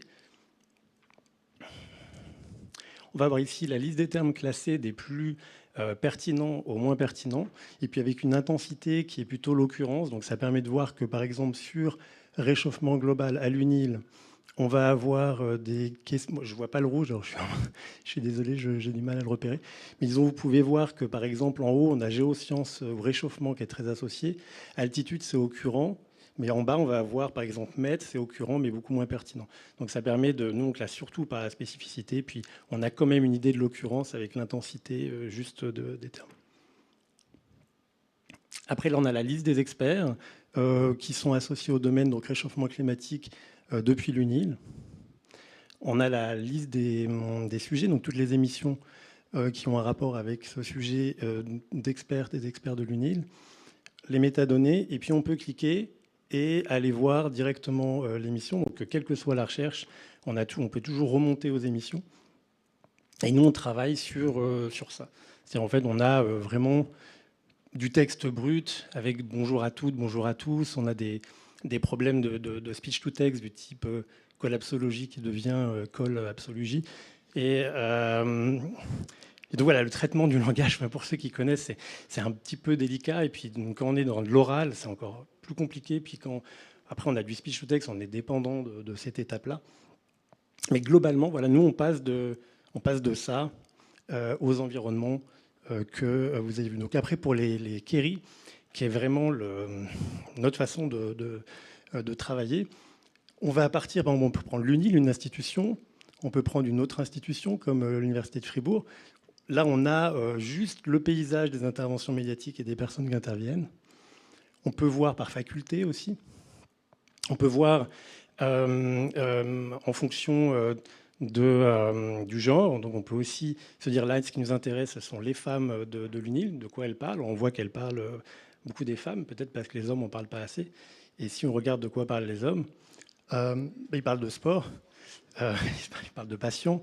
Mais disons ça, en fait, ça a été monté de telle sorte à pouvoir croiser toutes les données. C'est-à-dire que vous pouvez mettre des termes, des institutions, du genre, des émissions. Donc reprenons l'adolescence, on peut s'intéresser au sommeil, donc on va spécifier sommeil. On peut ajouter sommeil à la requête. Donc là, on peut se dire sur adolescence et sommeil qui intervient. On a le classement à droite. On peut le faire aussi par période temporelle. Donc on peut se dire en 2020 de quoi on parle. On peut croiser avec Wikipédia. Donc on peut dire quand on parle des adolescents dans les médias, de quoi on parle et de quoi Wikipédia parle dont on ne parle pas dans les médias. Donc là, on voit par exemple que tout ce qui est relatif à la sexualité ou au TDAH est surreprésenté sur Wikipédia et sous-représenté dans les médias, par exemple. Et puis la généralisation dont j'ai parlé juste avant. Donc on a fait un test avec le journal Le Temps, donc avec l'intégralité des articles. Donc un corpus tout à fait différent. Donc on voit que ça parle d'économie et puis de politique. On peut là aussi faire des requêtes sur un terme. Donc vous voyez que le traitement de la voiture électrique était très centré sur Tesla et Elon Musk, évidemment. La base P3 du Fonds national dont je vous ai parlé permet de voir sur quoi porte la recherche en général. Donc on voit que c'est vraiment la biologie a une place très très importante dans les projets de recherche. On peut chercher par terme, comme la durabilité. On peut chercher sur les inégalités, par exemple. Et on peut voir le traitement différent des hommes et des femmes sur les requêtes qui sont faites auprès du Fonds national sur le sujet. Donc on voit que les hommes font de la macroéconomie, puis les femmes s'intéressent aux inégalités de genre. On peut voir la liste des requêtes. On peut classer les requêtes par genre. On peut aller voir la requête, vérifier que ça correspond bien à ce qu'on cherchait. Donc là, on a tous les détails. Et donc, on peut adapter ça à n'importe quel autre corpus. Là, on est en train de le faire sur un autre média. Et puis, on a déjà des projets en cours pour des corpus très différents. Donc, comme le projet précédent, à l'automne prochain, il sera sur GitHub. Donc ça, vraiment, c'est, je pense, l'IMI encourage à ça. Nous, on était vraiment contents aussi d'être poussés à le faire. On va aussi permettre, par cette version-là, de dépasser le projet initial. Ça permettra à n'importe quelle personne qui dispose de données de produire une version en fonction d'un corpus qui est personnel, mais sur la version actuelle, de pouvoir avoir une interface aussi spécifique, parce que la personne pourra utiliser juste l'API et puis produire une interface différente en fonction d'un besoin spécifique. Et bien entendu, la documentation et les publications qui vont maintenant venir, le projet étant terminé. Il y a aussi pour nous une nouvelle stimulante, puisque l'UNIL a décidé de l'intégrer dans son système d'information, parce que le dispositif que je vous ai présenté est fonctionnel. En fait, c'est un prototype, mais il fonctionne actuellement très bien. Et au Fonds national et la RTS, on ajoutera tout ce qui est descriptif de chercheurs, les cours, les publications, afin de pouvoir en fait très facilement avoir une idée de qui travaille sur quoi, pareil toujours en temps réel, et en pouvant croiser des informations. J'ai passé mon temps. Je vous remercie, puis je serai disponible juste après au cocktail pour d'éventuelles questions. Je vous remercie.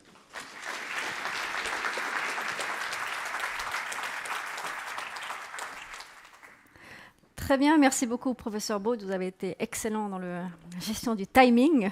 Il faut dire qu'il a aussi une petite bannière qui clignote. Donc voilà, il ne pouvait pas faire beaucoup plus long. Voilà. Si vous avez des questions, donc, je vous invite à les poser au professeur Baud peut-être lors du cocktail. Comme ça, vous aurez un peu plus de temps comme ça pour interagir avec lui.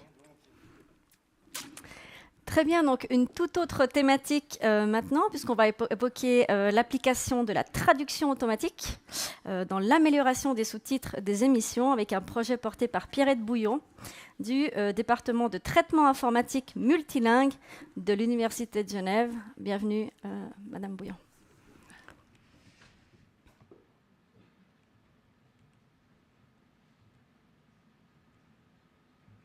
Voilà, je vais reprendre l'expression de tout à l'heure. Bonjour à toutes et à toutes. Donc quelques mots sur notre projet Passage, qui est une collaboration entre l'Université de Genève, RECAP et la SRS. Donc le point de départ du projet, c'était qu'aujourd'hui, la reconnaissance vocale à partir du suisse allemand ne permet pas toujours d'obtenir des sous-titres qui vont être corrects en allemand standard, comme vous allez le voir dans cette vidéo. Also im Zug im ICE nach Basel auf Freiburg hat die Kondukteurin, glaube ich, etwa 5 Mal gesagt, jetzt ziehen Sie endlich Ihre Masken an. Und auf dem Rückweg desgleichen. Es hat ganz viele Leute gehabt, die sie nicht mehr richtig getragen haben, also unter dem Kinn und so weiter. Und dann fragt man sich natürlich schon, eben, ist es richtig, wenn man es noch macht? Voilà, vous avez sûrement remarqué différents types d'erreurs en couleur. Et donc, le but de notre projet, c'était d'améliorer cette reconnaissance vocale en ajoutant une étape dans le processus de traduction automatique pour résoudre ces différents problèmes que vous avez vus. Et en particulier, la traduction automatique peut être utile de différentes manières. Elle peut traiter les divergences entre le suisse allemand et l'allemand standard, comme par exemple les différences d'ordre de mots que vous avez dans cet exemple. Donc finalement, on va traduire le suisse allemand dans de l'allemand standard. Elle peut aussi enlever les marques d'oralité qui sont très fréquentes dans les discours oraux. Et elle peut aussi, dans une certaine mesure, corriger les fautes de reconnaissance vocale qui se situent à tous les niveaux, au niveau de la langue, comme vous l'avez remarqué dans la vidéo, mais aussi au niveau du sens. Et donc vous avez ici maintenant la même vidéo avec le sous-titrage avant et après notre étape de traduction automatique. Donc vous allez voir en orange les disfluences, en violet les erreurs de reconnaissance vocale, en bleu les marques dialectales qui viennent du suisse allemand et en vert les différentes modifications qui ont été faites par notre système de traduction automatique. Donc vous allez revoir la même vidéo. Also im Zug im ICE nach Basel auf Freiburg hat die Kondukteurin, glaube ich, etwa 5 Mal gesagt, jetzt ziehen Sie endlich Ihre Masken an. Und auf dem Rückweg desgleichen. Es hat ganz viele Leute gehabt, die sie nicht mehr richtig getragen haben, also unter dem Kinn und so weiter. Und dann fragt man sich natürlich schon, eben, ist es richtig, wenn man es noch macht? Donc pour ce faire, le projet comprenait 3 grandes étapes. La première, c'était de développer des corpus pour pouvoir entraîner les différents systèmes de traduction automatique. Ensuite, on a dû choisir la meilleure architecture pour la tâche, qui est quand même très, très particulière. Et finalement, on a évalué les résultats avec les groupes cibles, c'est-à-dire finalement les utilisateurs potentiels des sous-titres. Parmi ces étapes, c'était la première qui était la plus chronophage, la plus fastidieuse, puisque nous avons dû créer des corpus alignés avec d'une part le résultat de la reconnaissance vocale qui est fourni par RECAP et d'autre part l'équivalent corrigé en allemand standard. C'est ce que vous voyez dans la seconde colonne et c'est une tâche qui a été faite par les étudiants de la faculté de traduction et d'interprétation.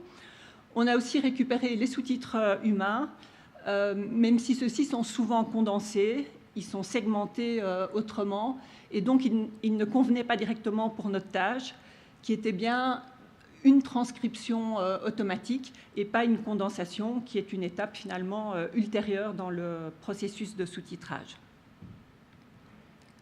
Donc au final, on a collecté trois corpus dans la première phase du projet.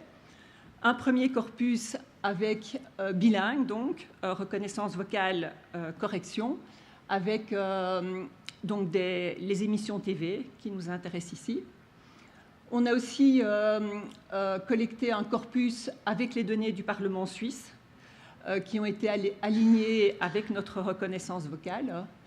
Et finalement, on a récolté différents sous-titres différents corpus de sous-titres en allemand de différentes sources, des sous-titres libres de droit et des corpus qui avaient été fournis par la SRF.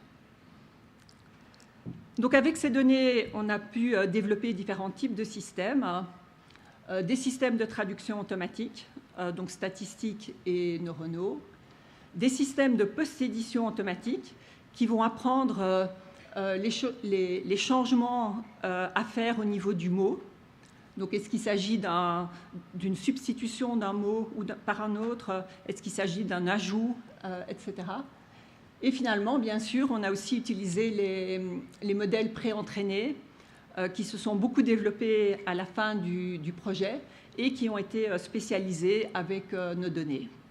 Et en particulier, on a utilisé 2 modèles dont vous avez sûrement entendu parler, donc les modèles BERT et MBART qui sont parmi les plus connus. Donc la comparaison a montré différentes choses intéressantes. La première, c'est que les modèles préentraînés donnent des meilleurs résultats, ce qui était assez compréhensible finalement, parce qu'on avait assez peu de données pour entraîner des systèmes à partir de zéro. De manière intéressante, on a aussi montré que plus le modèle a de langues, plus le modèle est entraîné avec des langues, plus il va être performant pour notre tâche. Ce qui montre que finalement le nombre de langues était important pour généraliser à une nouvelle tâche. Et finalement, on a aussi montré que l'entraînement avec des données spécialisées donne toujours des meilleurs résultats qu'avec des données qui n'étaient pas spécialisées pour la tâche. Donc le meilleur système qui était MBART 50, 50, c'est le nombre de langues avec lequel le système a été entraîné, a été évalué humainement. Donc on a fait 2 études comparatives, une pour comparer la reconnaissance vocale brute avec notre système, et l'autre évaluation pour comparer notre système, MBART 50, spécialisé avec nos données, avec ChatGPT. ChatGPT a été lancé à la fin du projet et c'était donc intéressant de voir comment ce système allait se comporter avec une tâche qui était aussi spécifique que celle-là. Donc les 2 évaluations ont utilisé le même design. Les évaluateurs devaient dire quelle transcription était la meilleure entre A et B sur 2 critères, la langue et le sens, et ceci par rapport à ce qui avait été dit dans l'émission. C'est ce que vous avez dans la première colonne. Alors bien sûr, l'ordre des systèmes était aléatoire, comme c'est recommandé, et les différences entre les 2 systèmes étaient en couleur, en bleu sur le slide. Donc au total, on a eu 4 participants suisses qui ont évalué 400 segments qui étaient extraits des émissions TV. Et donc pour la langue, ils devaient dire si la transcription A était meilleure que B, si A et B étaient équivalents, ou bien si B était meilleur que A. Pour le sens, c'était la même chose, mais ils devaient se référer à ce qui a été dit, évidemment, par l'orateur. Et donc, ils devaient décider si A est meilleur que B, si les 2 transcriptions sont bonnes, si les 2 sont fausses, et si B est meilleur que A. Donc, pour ce qui est de la première évaluation, on a montré que notre modèle était vraiment plus performant, puisque, comme vous le voyez dans ces résultats, la traduction automatique a été considérée comme meilleure que la reconnaissance vocale originale dans 71% des cas pour la langue, donc c'est le premier tableau, et dans 32% des cas pour le sens. Vous voyez aussi en rouge que finalement la reconnaissance vocale n'a presque jamais été préférée par les utilisateurs, donc seulement dans 2% des cas pour la langue et dans 1% des cas pour le sens, ce qui était vraiment très positif pour nous, puisque notre objectif, c'était de faire les changements nécessaires, mais sans changer le sens de la phrase, évidemment, ou sans introduire de nouvelles erreurs dans la reconnaissance vocale, ce qui n'aurait pas eu beaucoup de sens. Alors, pour la seconde évaluation avec ChatGPT, les résultats sont plus contrastés, comme vous le voyez ici, puisque ChatGPT a été considéré comme meilleur que notre système dans 45% des cas, mais notre système a quand même été considéré comme meilleur pour la langue dans 11% des cas, ce qui n'est pas négligeable. Et comme vous le voyez pour le sens, les résultats sont encore plus proches, puisque ChatGPT a été considéré comme meilleur dans 26% des cas, mais notre système a quand même été préféré dans 15% des cas. Et donc, ce que ça montre finalement, c'est qu'aucun des deux systèmes n'était parfait et que finalement, chacun doit avoir, pour cette tâche bien particulière, finalement des forces et des faiblesses. Alors, c'était des jugements à la majorité. Et ce qui est intéressant, c'est qu'on voit finalement que beaucoup de segments, c'est ce que vous avez en rouge, 29% pour la langue et quand même 35% pour le sens, n'ont pas obtenu de majorité, ce qui montre que finalement c'était une tâche qui était subjective pour les juges, elle devait être complexe, et ceci est en partie expliqué par les commentaires qui ont été laissés par les juges lors de l'évaluation. Les juges ont noté que souvent, ils ont préféré ChatGPT pour la langue, même si finalement ChatGPT ne conviendrait pas du tout pour la tâche. Et ils ont notamment mentionné les commentaires suivants. ChatGPT fait beaucoup d'ajouts, comme vous le voyez dans cet exemple. Il produit des phrases qui sont trop longues par rapport à l'original et aussi avec un style qui est beaucoup trop élaboré par rapport à ce qui a été dit au départ. Donc là, vous voyez la reconnaissance vocale en bleu, donc ce qui a été dit, et la reformulation par ChatGPT en orange, qui est effectivement beaucoup plus verbeuse, beaucoup plus longue. Alors, les évaluateurs ont aussi noté que ChatGPT fait souvent des paraphrases, il change le sens du texte, comme vous pouvez le voir ici, où la reconnaissance vocale disait « ils n'ont rien fait du côté de la FIMA », alors que ChatGPT a traduit par « ils n'ont rien fait malgré les demandes de la FIMA », ce qui est juste un contresens. Et donc, ce que vous montre bien l'exemple ici, c'est un peu cette apparente fluidité des systèmes génératifs comme ChatGPT, mais aussi par rapport en dépit du sens et en dépit de la précision. Donc le projet soulève des tas de perspectives.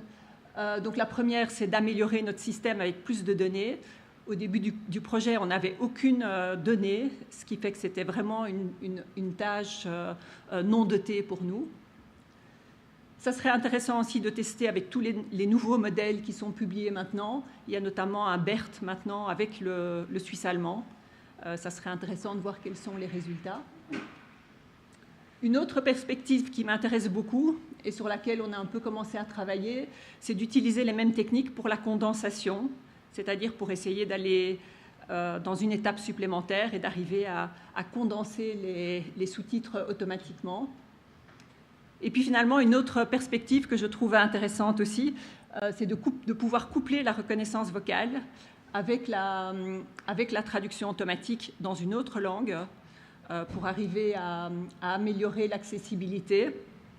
Et vous allez voir dans la vidéo qui suit que les corrections qui ont été faites par notre système conduisent souvent à une meilleure traduction dans la langue cible.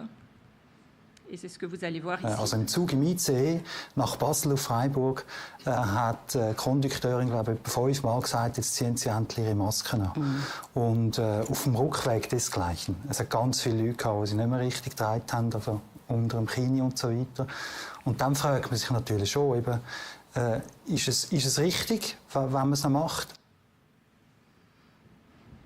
Voilà, donc on voit que le résultat n'est pas parfait, mais l'étape de notre système a quand même permis d'arriver à une traduction qui est beaucoup plus compréhensible. Alors, le système est disponible en ligne sur le site du projet, sous l'onglet démo. Vous pouvez tester différents exemples que vous voyez là avec les différents modèles qui ont été développés. Vous pouvez aussi introduire un nouveau texte si vous le souhaitez. Et vous aurez aussi accès à toutes les publications qui ont été faites dans le cadre du projet. Et notamment, le système va être présenté à SwissTech en juin à la conférence annuelle suisse. Et donc, pour terminer, je voudrais remercier toutes les personnes qui ont rendu ce projet possible. D'abord l'IMI qui nous a vraiment accompagnés pour financer ce projet et pour le monter. Je voudrais aussi remercier vraiment très chaleureusement toute l'équipe de ce projet, donc la SRF, mes collègues de la faculté et bien sûr RECAP. Et pour terminer, je voudrais aussi remercier les étudiants et les étudiantes de la faculté qui finalement ont rendu ce projet possible en fournissant les données nécessaires pour entraîner les systèmes de traduction automatique. Merci beaucoup.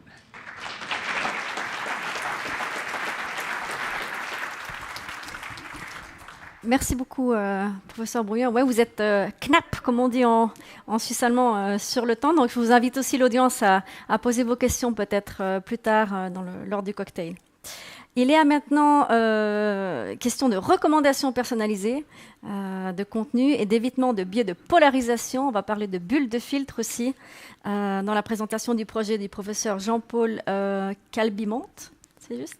Et de Jean-Gabriel Piguet de l'Institut d'informatique de la Haute École spécialisée du Valais. Donc vous êtes seul sur scène, c'est juste une question un peu technique, les deux. Je vous invite peut-être à prendre les deux micros. Voilà, ce sera plus simple aussi pour que tout le monde puisse vous entendre.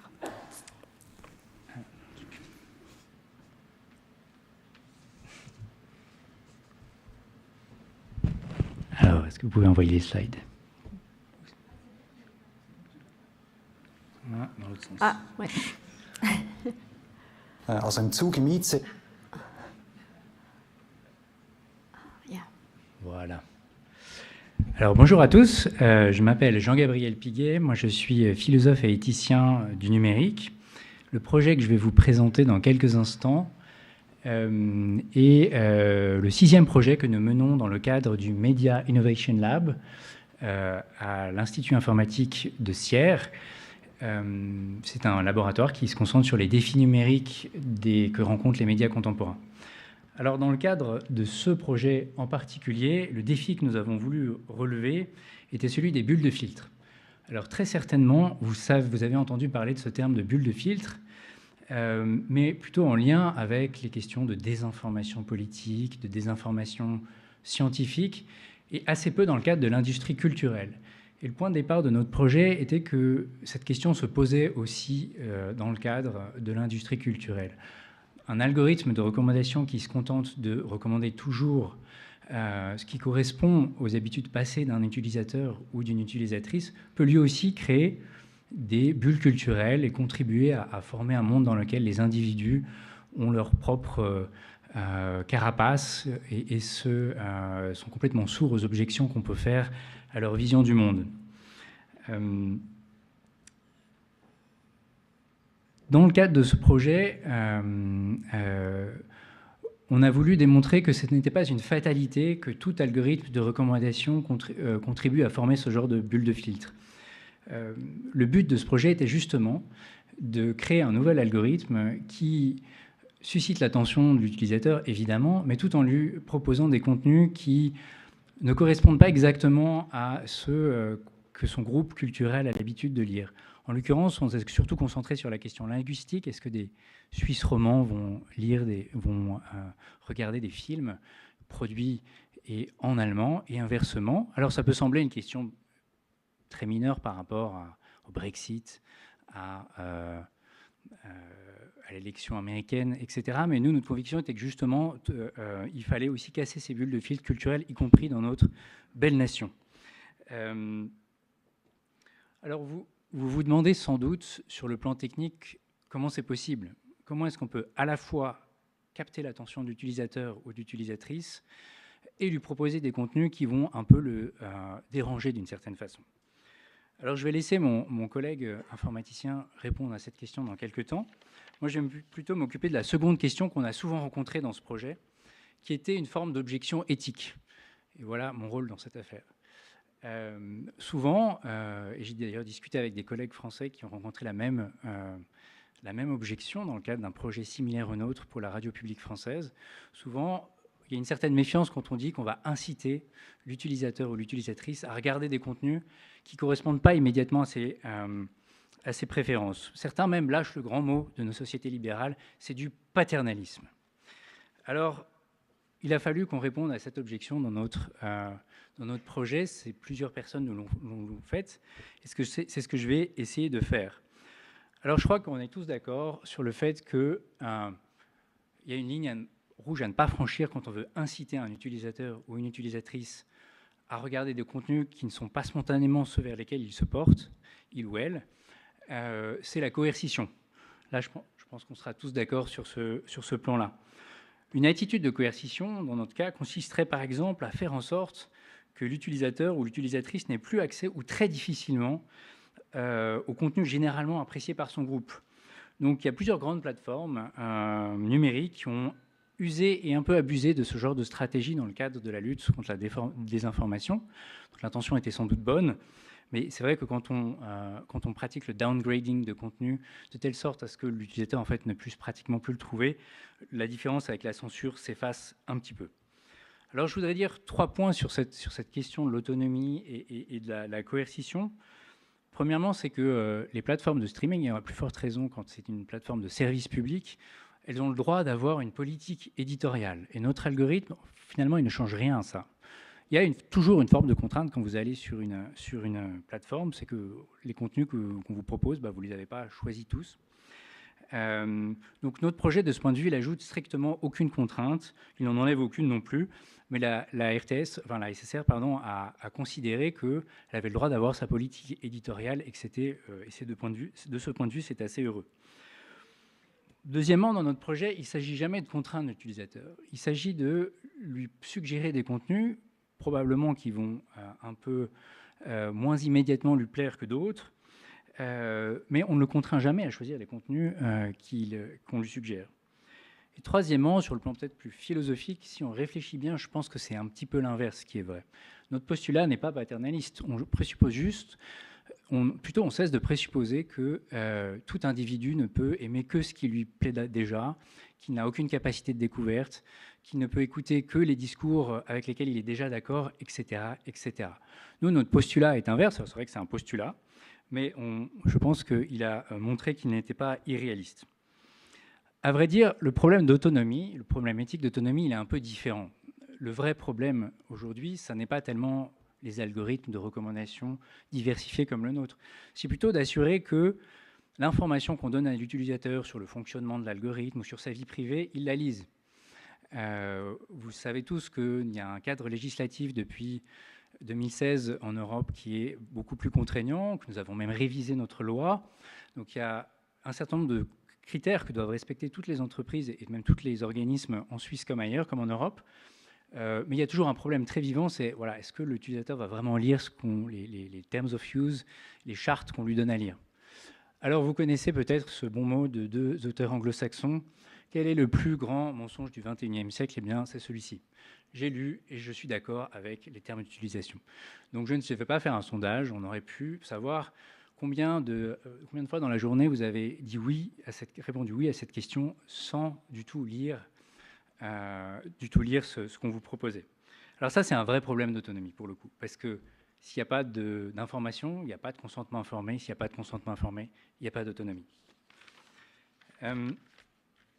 Je crois qu'il y a une discipline qui est née, justement, pour répondre à ce problème qui s'appelle le nudging for privacy.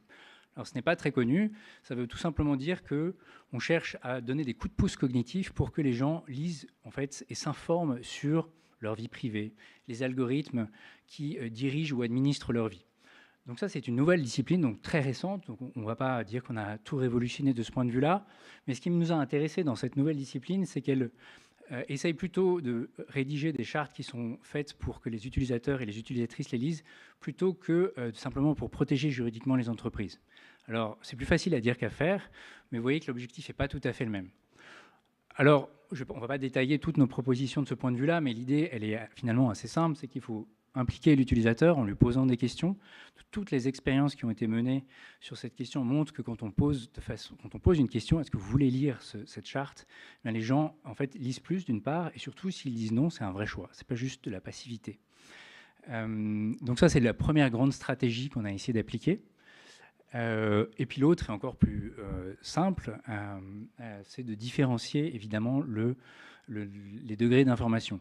Si vous faites un petit état des lieux des différentes chartes d'utilisation, des chartes de données, vous vous rendez compte que, même moi qui travaille là-dessus, je ne comprends pas toujours immédiatement ce qui se dit.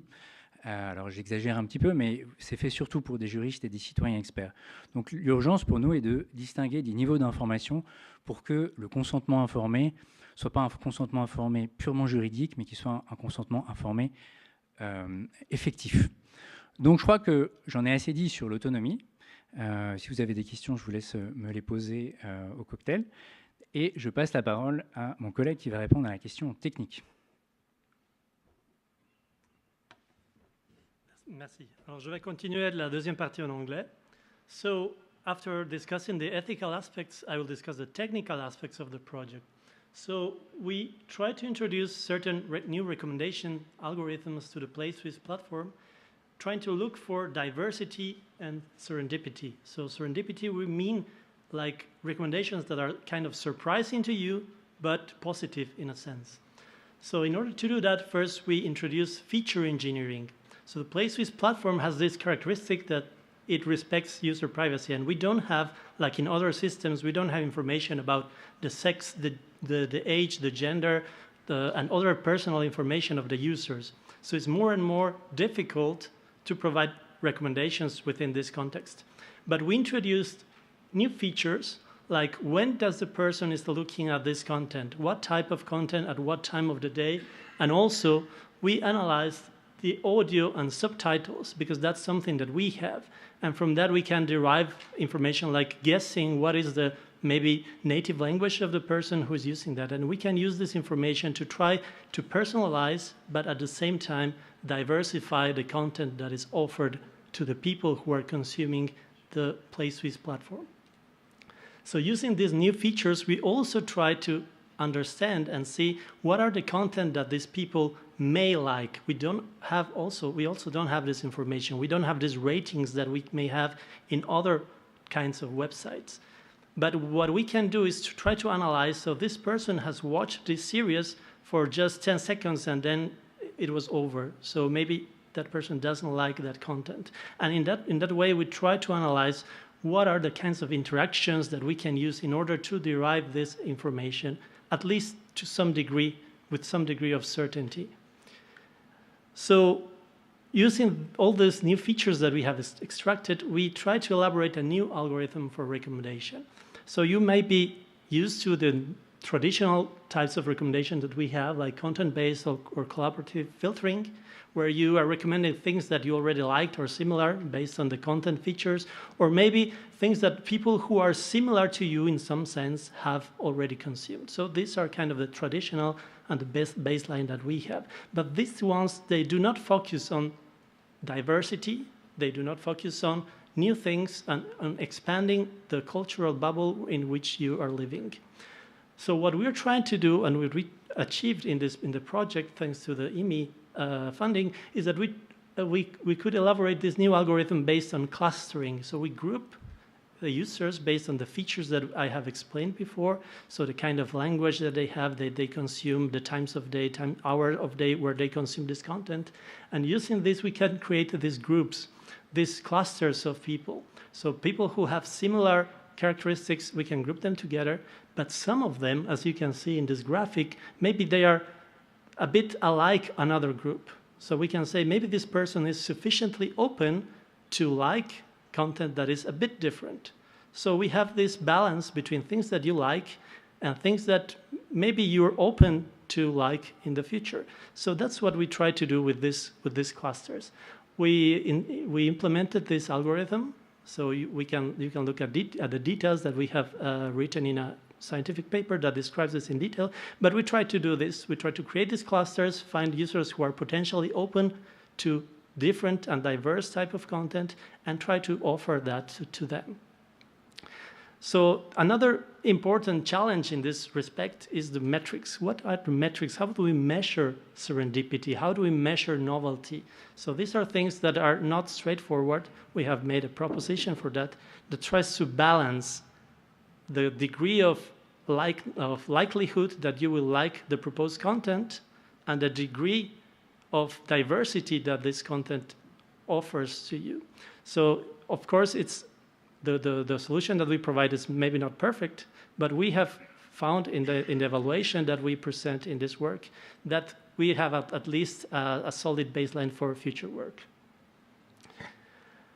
So wrapping up, so we can say that in this project, we try to bring diversity to personalized recommendations, but not just from a technical perspective, but as it was mentioned before, also offering this opportunity for having ethical considerations beforehand and recommendations that we have also written in a more social-oriented paper that is also available for this. And we also have provided this idea of nudging for privacy with very concrete suggestions that could be implemented and that can be implemented very easily that were mentioned before by my colleague Jean-Gabriel.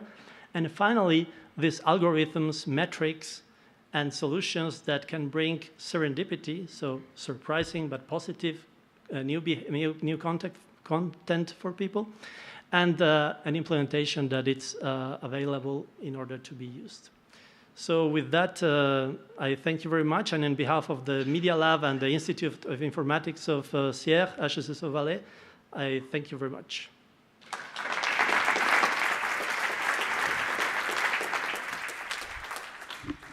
Merci beaucoup pour cette passionnante présentation. Il vous reste encore 29 secondes pour une question du public.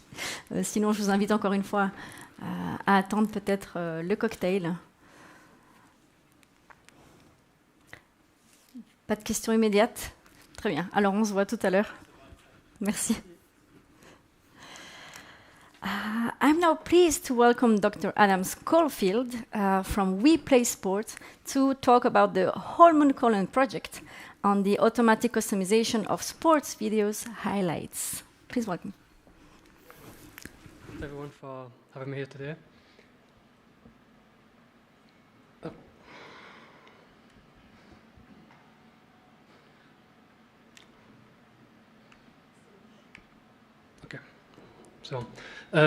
So yeah, I'm going to talk today about the Holman Colon project, which is a joint project between the Chile Lab at EPFL and We Play Sport, which is a startup, and it's the media collaborator was the Radio Television Suisse. So on the 8th of March 2020, there was this cross-country ski race, and Pierre Dillenberg, who's the head of the Chile Lab, had finished the day skiing, and he arrived in the evening to watch back this race. So he's a big cross-country ski fan, and he started to watch this event. And as he was watching through it, it was quite foggy. There wasn't a lot happening, so he started skipping through this video, trying to find the interesting moments within the event. And it turns out that in fact there was one main attack that happened after 47 kilometers, and Pierre lost patience. He didn't want to watch this 2-hour, 50-minute broadcast, and he actually couldn't find this interesting event in the video as he was skipping through. So this made him think that there's got to be a better way to watch back these types of events, even for sporting events where there's maybe not the resources to have a team of people putting together a complex highlight video. At the same time, I was starting to think about a startup that we're putting together, which was focused really on passion athletes. So what I mean by a passion athlete is someone who practices their sport normally multiple times a week, often tens of hours a week when you count training, competitions, traveling to these events, and they spend lots of money on these events. So they're heavily invested in it, but normally after they compete, they either have no video of what they've done, maybe they have a full video, so a bit like this Holmenkollen thing where you've got an hour-long video of your full match, but not the kind of just a few interesting moments that you want to watch. And when you contrast that to how people are consuming media today, particularly youth, with things like TikTok and Instagram, there's a big gap between this hour-long video of a sports event that we've got, so we can watch in a replay, and the type of content that people are consuming. And so the idea of this Holmenkollen project was really to bridge this gap, in that can we take these experiences that are kind of long-form content and but can you do it in a way that's cost-efficient to generalize to many different types of events? And so there's three things that we looked at, which are all interconnected. So automatic highlights, also personalized content. So the example I always think of here is the highlight video in a youth sports match for one parent is very different to another parent, right? Every parent just wants to see their kid and doesn't care about anything else. And so it's no good just making one highlight video for these types of events. If you think about it, you can actually make content that's much more engaging for each person if you can personalize it in this way. And then the final thing that we wanted to focus on was this idea of an adaptive video player. So what I mean by that is not just that we're going to create maybe 10 different highlight videos of this event or 100 different videos, but we'll create a user experience and a user interface that allows people to interact with the video dynamically. So they can choose how to navigate through the content. Hopefully they can find content within the video in an efficient way. So one of the things we did at the outset was to build this web app, which was along this direction of an adaptive video player.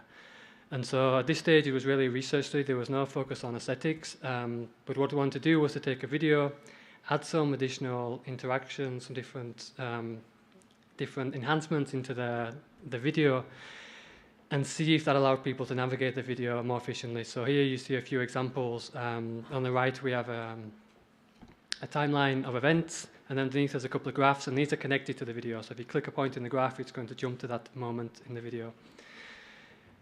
And what we wanted to see was if these events actually allow people to find content more easily. And so to do that, we did a research study where we split the participants into three groups. The first group had a normal video player, so with no enhancements. The second group had a subset of enhancements, and the final group had all the enhancements. And then we asked them a series of questions and looked at their responses. So we had lots of questions, but a few examples are here. So was the game close? When was the bronze medal ceremony begin? So this match that I showed there was actually the basketball final from the Olympics. So there was a medal ceremony at some point in the video. So when does that occur? And who's a standout player in a particular team? And what we found in this user study was that responses not only more accurate with these enhancements, but also people responded quicker as well. So it was kind of a first step in showing that these type of features can speed up video search. And then what we did was we started to move to a larger group of people. So we did something in water polo, mainly because we had the contacts to pull this off. So what we did is we did a beta study with 400 matches. So we took a water polo league. There were 5 men's divisions, 3 women's divisions. We recorded all their matches over a full season, over 400 matches, over 1,000 athletes. And then we wanted to record this match these matches using as little human resources as possible and as little expense. So we said, okay, you don't even need to buy a camera, just use smartphones. You've already paid for a good camera, so why not use that one? We put them on tripods like this, which were fixed all the match, and we just said, open the camera app in the smartphone, hit record before the match starts on both phones, press stop after the match, send us the videos, and we'll try and do something interesting with it. So what we did was we created this mobile application where people could go in and watch back these matches. They could watch back the full match, automatically generated highlight videos, and there was also a timeline of events where you could see different events, and again, if you tap on it, you would jump to that moment in the video.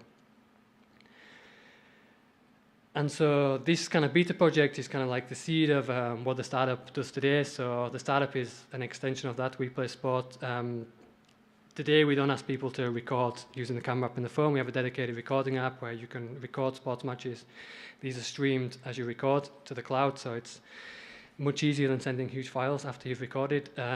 But again, we generate these automatic highlights. We actually now generate a lot of statistics as well. And we have leaderboards where people can compete, and all these things are linked again to the video. So if there's a leaderboard with all top goal scorers from a season, you find your name there, you click on it, you'll see all these goals. Or if there's a statistic that's, I scored 3 goals out of 5 shots, I tap on that, I'm going to see these 5 shots and the 3 goals. So everything's connected to video always with this content.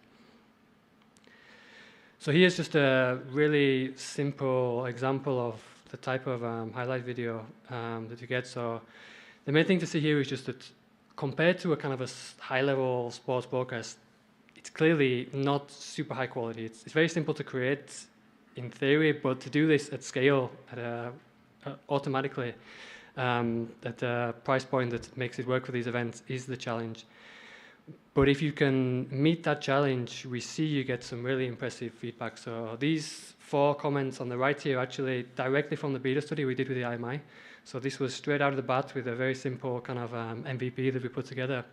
People were really impressed by it. And then the 3 kind of engagement figures I put there, they're directly from the startup today. So that's kind of beyond the IMI project. But what it shows is, I mean, people who know these numbers, these are really high engagement numbers. Kind of 21% of monthly active users also use the app every day. 3 minutes per session in the app. This is really people engaging in this content. And so I've done a talk where the kind of magic behind it is AI, but I've not really mentioned anything about AI. So just very briefly, yeah, that's kind of what unlocks everything that we're doing. The challenge is to take these videos that you get, look at the video, we use audio cues as well, and then to understand what's happening, work out when people shoot, when they score, do all these different events. And there's 2 main challenges to that. If you start letting users record video, you can imagine the quality of content you get. Often people don't think about the lighting conditions when they're setting things up, so you get really bad lighting conditions, badly placed cameras, all kinds of things that you can't even imagine. And you need to build these algorithms that are robust enough to handle that, so you need quite large models to be able to do that. But then you're squeezed at the other side as well, where you need to do this in an affordable way. So you need to kind of be smart, trim down your models to be cost efficient, to process things efficiently. And so that's really the challenge that the startup works on in this AI field, is kind of combining these 2 different things. But as we saw on the last slide, when if you can do that, this content is so personalized and relevant to people that they really do engage in it. So that's pretty much all I want to say. Maybe just one last thing, that I do think Replay Sports obviously doing this thing for passion athletes, this broadcasting all these events, but I do think there's also a huge opportunity more generally. I know how hard it is to get media rights for a lot of these big sporting events today, but if you kind of move down a level in terms of sporting event, you need to serve a wider range of events, you need to be more efficient with your processes, but people really do engage in that content if you find these niche markets. There's normally passionate people there as well. So thank you to the IMI for the project, and thanks for listening.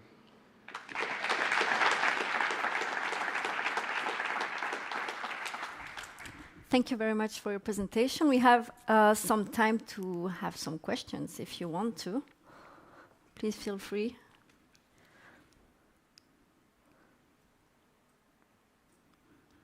Okay, so seems like we're okay for now. See you later then at the cocktail. So the last presentation of this evening will be led by Sophie Muller from the Center for Digital Trust of the EPFL, and Dr. Rémi Lebray from the Distributed Information Systems Lab, also at the EPFL, on the thematic of visualization of the semantic similarity of news articles to help media users and journalists in navigating the web, right? Yes. So, thank you. Thank you very much. And indeed, I mean, we've already heard about recommendation systems, about comparisons. So here we are now with Compass, trying to develop a tool that, like you said, helps readers navigate the media landscape and also more easily exposes them to different points of view. Where does this project come from? What's the idea behind it? I'll briefly talk about that, and then hand over to Rémi to talk more about the technical side of things. And as we all know, probably the polarization of societies is just more and more increasing. This is partly due to economic factors, to political factors, but also, as the Edelman Trust Index or Barometer recently put it, the battle for truth. And probably what's really the problem, or one of the challenges, is the vicious cycle which is created here with filter bubbles that are being created, really algorithm-driven echo chambers, but also just the active dis and misinformation. And what this leads to is societies where people are less and less exposed to different points of views, less and less exposed to, or actually more and more exposed to extreme points of views. And really what is increasingly missing is, say, a shared information fabric for societies, and hence societal fragmentation increases even more. And so that's where we, and particularly actually our colleague Imad Ad and Stéphanie Milliquet, started thinking about, okay, how can we actually bridge that gap again? How can we reach a better mutual understanding of different points of view in societies? And that's where the idea of Compass emerged. So the idea here is to build or develop a tool that helps to cluster and recommend different articles that explicitly point out different points of views, different opinions on a similar topic or on the same issue. So you might think about vaccinations, you might think about how to get an economy to net zero, what are the best measures here? You might think about reactions to saving Credit Suisse, or you might also think about AI regulations, views of the war in Ukraine. So there's a whole host of issues that actually would benefit from a vue global that can be offered with this tool, and to really lower the barrier for the reader to be exposed to different points of view. So you would have them at the fingertip, if you will, and would not have to go and search through many different sources. And with that, we'd hope that, well, you can increase the mutual understanding and the pluralism that is important for functioning democratic societies, and also in a way reinforce the reader's own judgment, and to help the reader position him and herself in the media landscape and in the landscape of the political discourse. So what are our objectives with this going forward? One, yes, obviously, is to make the media landscape more easily navigatable in a visual way, and to graphically locate the different nodes in a cluster, if you will, but also to process those media items in different languages, and to get actually to a tool which allows to capture and map thousands of different media items of public interest, and do that in a real-time or near real-time manner in a very interactive way. And I think there it's already becoming clear the value is there not only for the average citizen and society at large, but also potentially for journalists as they're doing their background research, for diplomats or even travelers as they're moving around the globe and just want to know, okay, what might be the political or current public discourse in a different geography on a given issue. And what was quite clear for us at the Center for Digital Trust, well, you need AI and machine learning to do this. And what we did then is quite intrinsic to our DNA, if you will, is we reached out to one of the EPFL labs to work with them and get really cutting-edge research done, and to help that come to life with real-world applications and with the generous support of IMI. So with that, I'd like to hand over to Remy to take you through the technical side. Thank you, merci Sophie. So, oui, donc on a eu du coup 3 mois pour préparer ces démos. Donc on en a fait 2 que je vais vous présenter maintenant. Donc c'est dans l'autre sens. Donc pour les démos, on est parti d'un projet passé qu'on avait déjà fait avec l'IMI, où on avait collecté dans ce projet-là une grosse collection d'articles sur à peu près 1000 titres à travers le monde. Donc on a une collection de 25 millions d'articles. Et sur donc entre juillet 2020 et avril 2022. Et donc on a cherché des sujets qui pouvaient être assez polarisés.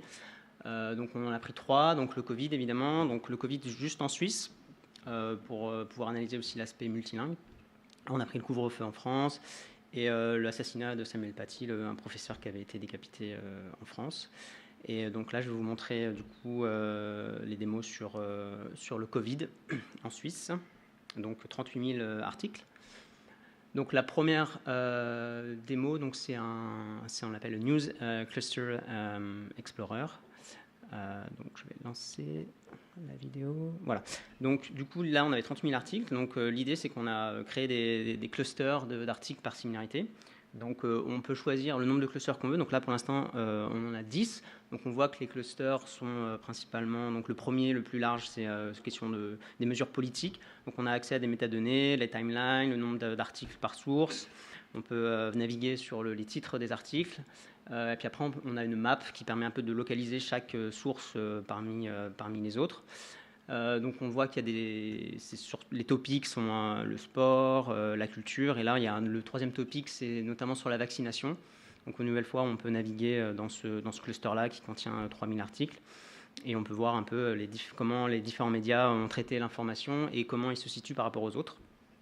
Après il y a la possibilité d'aller explorer à l'intérieur d'un topic. Donc ici si on va à l'intérieur du cluster vaccination par exemple, on peut voir d'autres sous-thèmes. Donc on peut voir qu'il y a la vaccination à l'international, par rapport aux variants, par rapport à l'enfance. Donc là par exemple on est dans un sous-cluster qui est propre donc, au Covid et aux enfants en Suisse. Et donc ensuite voilà, on peut encore explorer ces sous-topics-là. Donc là on a à peu près 400 articles. Donc si maintenant on s'intéresse donc si on va à l'intérieur de cet article, de ce cluster qui parle des enfants et du Covid, on voit plein de sous-thèmes. Et par exemple, il y a un sous-thème par rapport à la maternité, par rapport aux femmes enceintes, où là, on a 16 articles qui ont évoqué ce sujet-là pendant la période. Donc voilà, c'est un outil vraiment qui permet d'avoir une vue haut niveau, mais après d'aller vraiment in-depth dans certains sujets. Et ce qui nous intéressait dans ce sujet-là, c'est ce qu'on pouvait se servir de cet outil-là pour trouver un peu aussi des sujets polarisés. Donc là, il y a possibilité, par exemple, d'augmenter le nombre de clusters. Et puis, si on cherche un peu tous les thèmes dans ce sujet-là, on peut, par exemple, aller explorer le thème sur la désinformation, sur les cyberattaques, sur les réseaux sociaux. Et on voit, par exemple, sur ce thème-là, ce qui est intéressant, c'est que la majorité des articles sont publiés par Tamedia. Donc là, on a une map à peu près avec les propriétaires, finalement, des titres. Donc majoritairement dans la collection c'était Tamedia, et ici on voit que c'est plutôt la fondation Aventinus qui a plutôt traité cette information-là, avec notamment pas mal d'articles du temps. Donc voilà, ça peut être un des moyens de savoir si voilà, sur certains sous-sujets, il y a des médias qui parlent plus ou moins de certains sujets, et de voir si ça peut amener à de la polarisation. Donc ça c'est le premier outil. Après il y a le deuxième outil qu'on a mis en place, où là c'est la même idée, mais ce coup-ci on a vraiment une vue globale. Donc là on mappe tous les articles. Donc là on a 38 000 articles dans une seule vue en 2D. On peut aussi l'avoir en 3D. Et puis du coup on va retrouver les clusters, mais cette fois-ci c'est à l'utilisateur d'aller naviguer un peu dans cet espace, d'aller sélectionner des points, mais on retrouve encore une fois les clusters par rapport à l'international, les États-Unis, par rapport au sport. Et puis par exemple au milieu il y aura un cluster sur la scolarité, l'école, et là l'utilisateur a la possibilité d'aller après explorer ce sous-domaine et pouvoir après réorganiser l'espace pour voir des choses intéressantes. Et là on peut voir par exemple ici que l'aspect multilingue est bien présent, puisqu'on a des articles à la fois en français, en anglais, en italien, en allemand, qui sont à peu près tous dans le même espace. Donc c'était ça ce qui était intéressant pour nous aussi, c'était de montrer que voilà, on arrivait à projeter les articles dans toutes les langues dans le même espace. Donc voilà, après ces 3 mois de faisabilité, la question de recherche qui se pose maintenant, c'est comment on peut modéliser mieux la polarisation, parce qu'on a vu qu'on arrive très bien à séparer l'espace en termes de topics, en termes de thèmes, même de sous-thèmes assez finement. Mais par contre, voilà, c'est un peu dur d'aller trouver vraiment les sujets de polarisation. Alors que dans les médias, là, il y a un exemple, par exemple, après la demi-finale de la Coupe du Monde France-Maroc, où on a Libération qui évoque des arrestations de militants de l'ultra-droite. Le Monde, qui est plus neutre, va nous dire qu'on était tous frères après ce match. Et CNews, qui est plus côté à droite, va parler des violences dans les rues et des Marocains qui attaquent des Français. Donc, l'idée, ce serait de pouvoir entraîner un modèle qui puisse être topic agnostique, donc qui se désintéresse du topic, mais qui va plutôt aller à modéliser les opinions polarisées, donc de construire un jeu de données sur des événements comme celui-ci, pour pouvoir entraîner un modèle qui permettrait cette fois-ci de projeter les articles, non pas dans un espace thématique, mais plutôt dans un espace polarisé, et du coup d'offrir une vue différentes aux utilisateurs sur certains sujets. Donc voilà, ça conclut ma présentation, et je suis ravi de répondre à vos questions pendant le cocktail. Merci.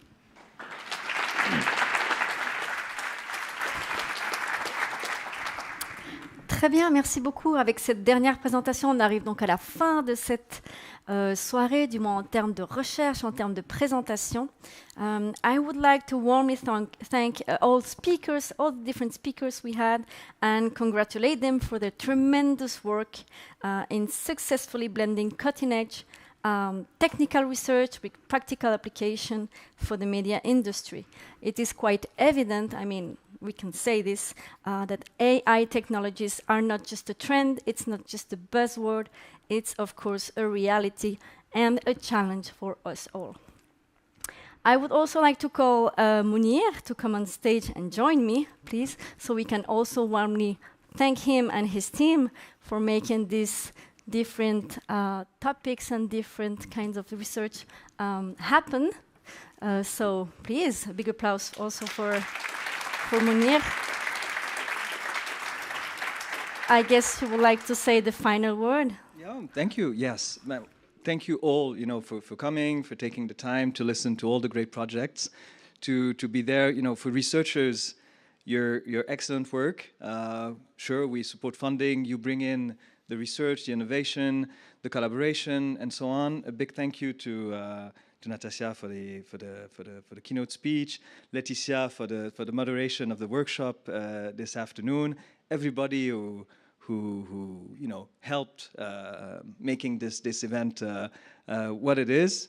Thanks a lot, Florence, for the moderation. Excellent work. And I'm sure I forgot, So around the IMI, Leonor helped a lot.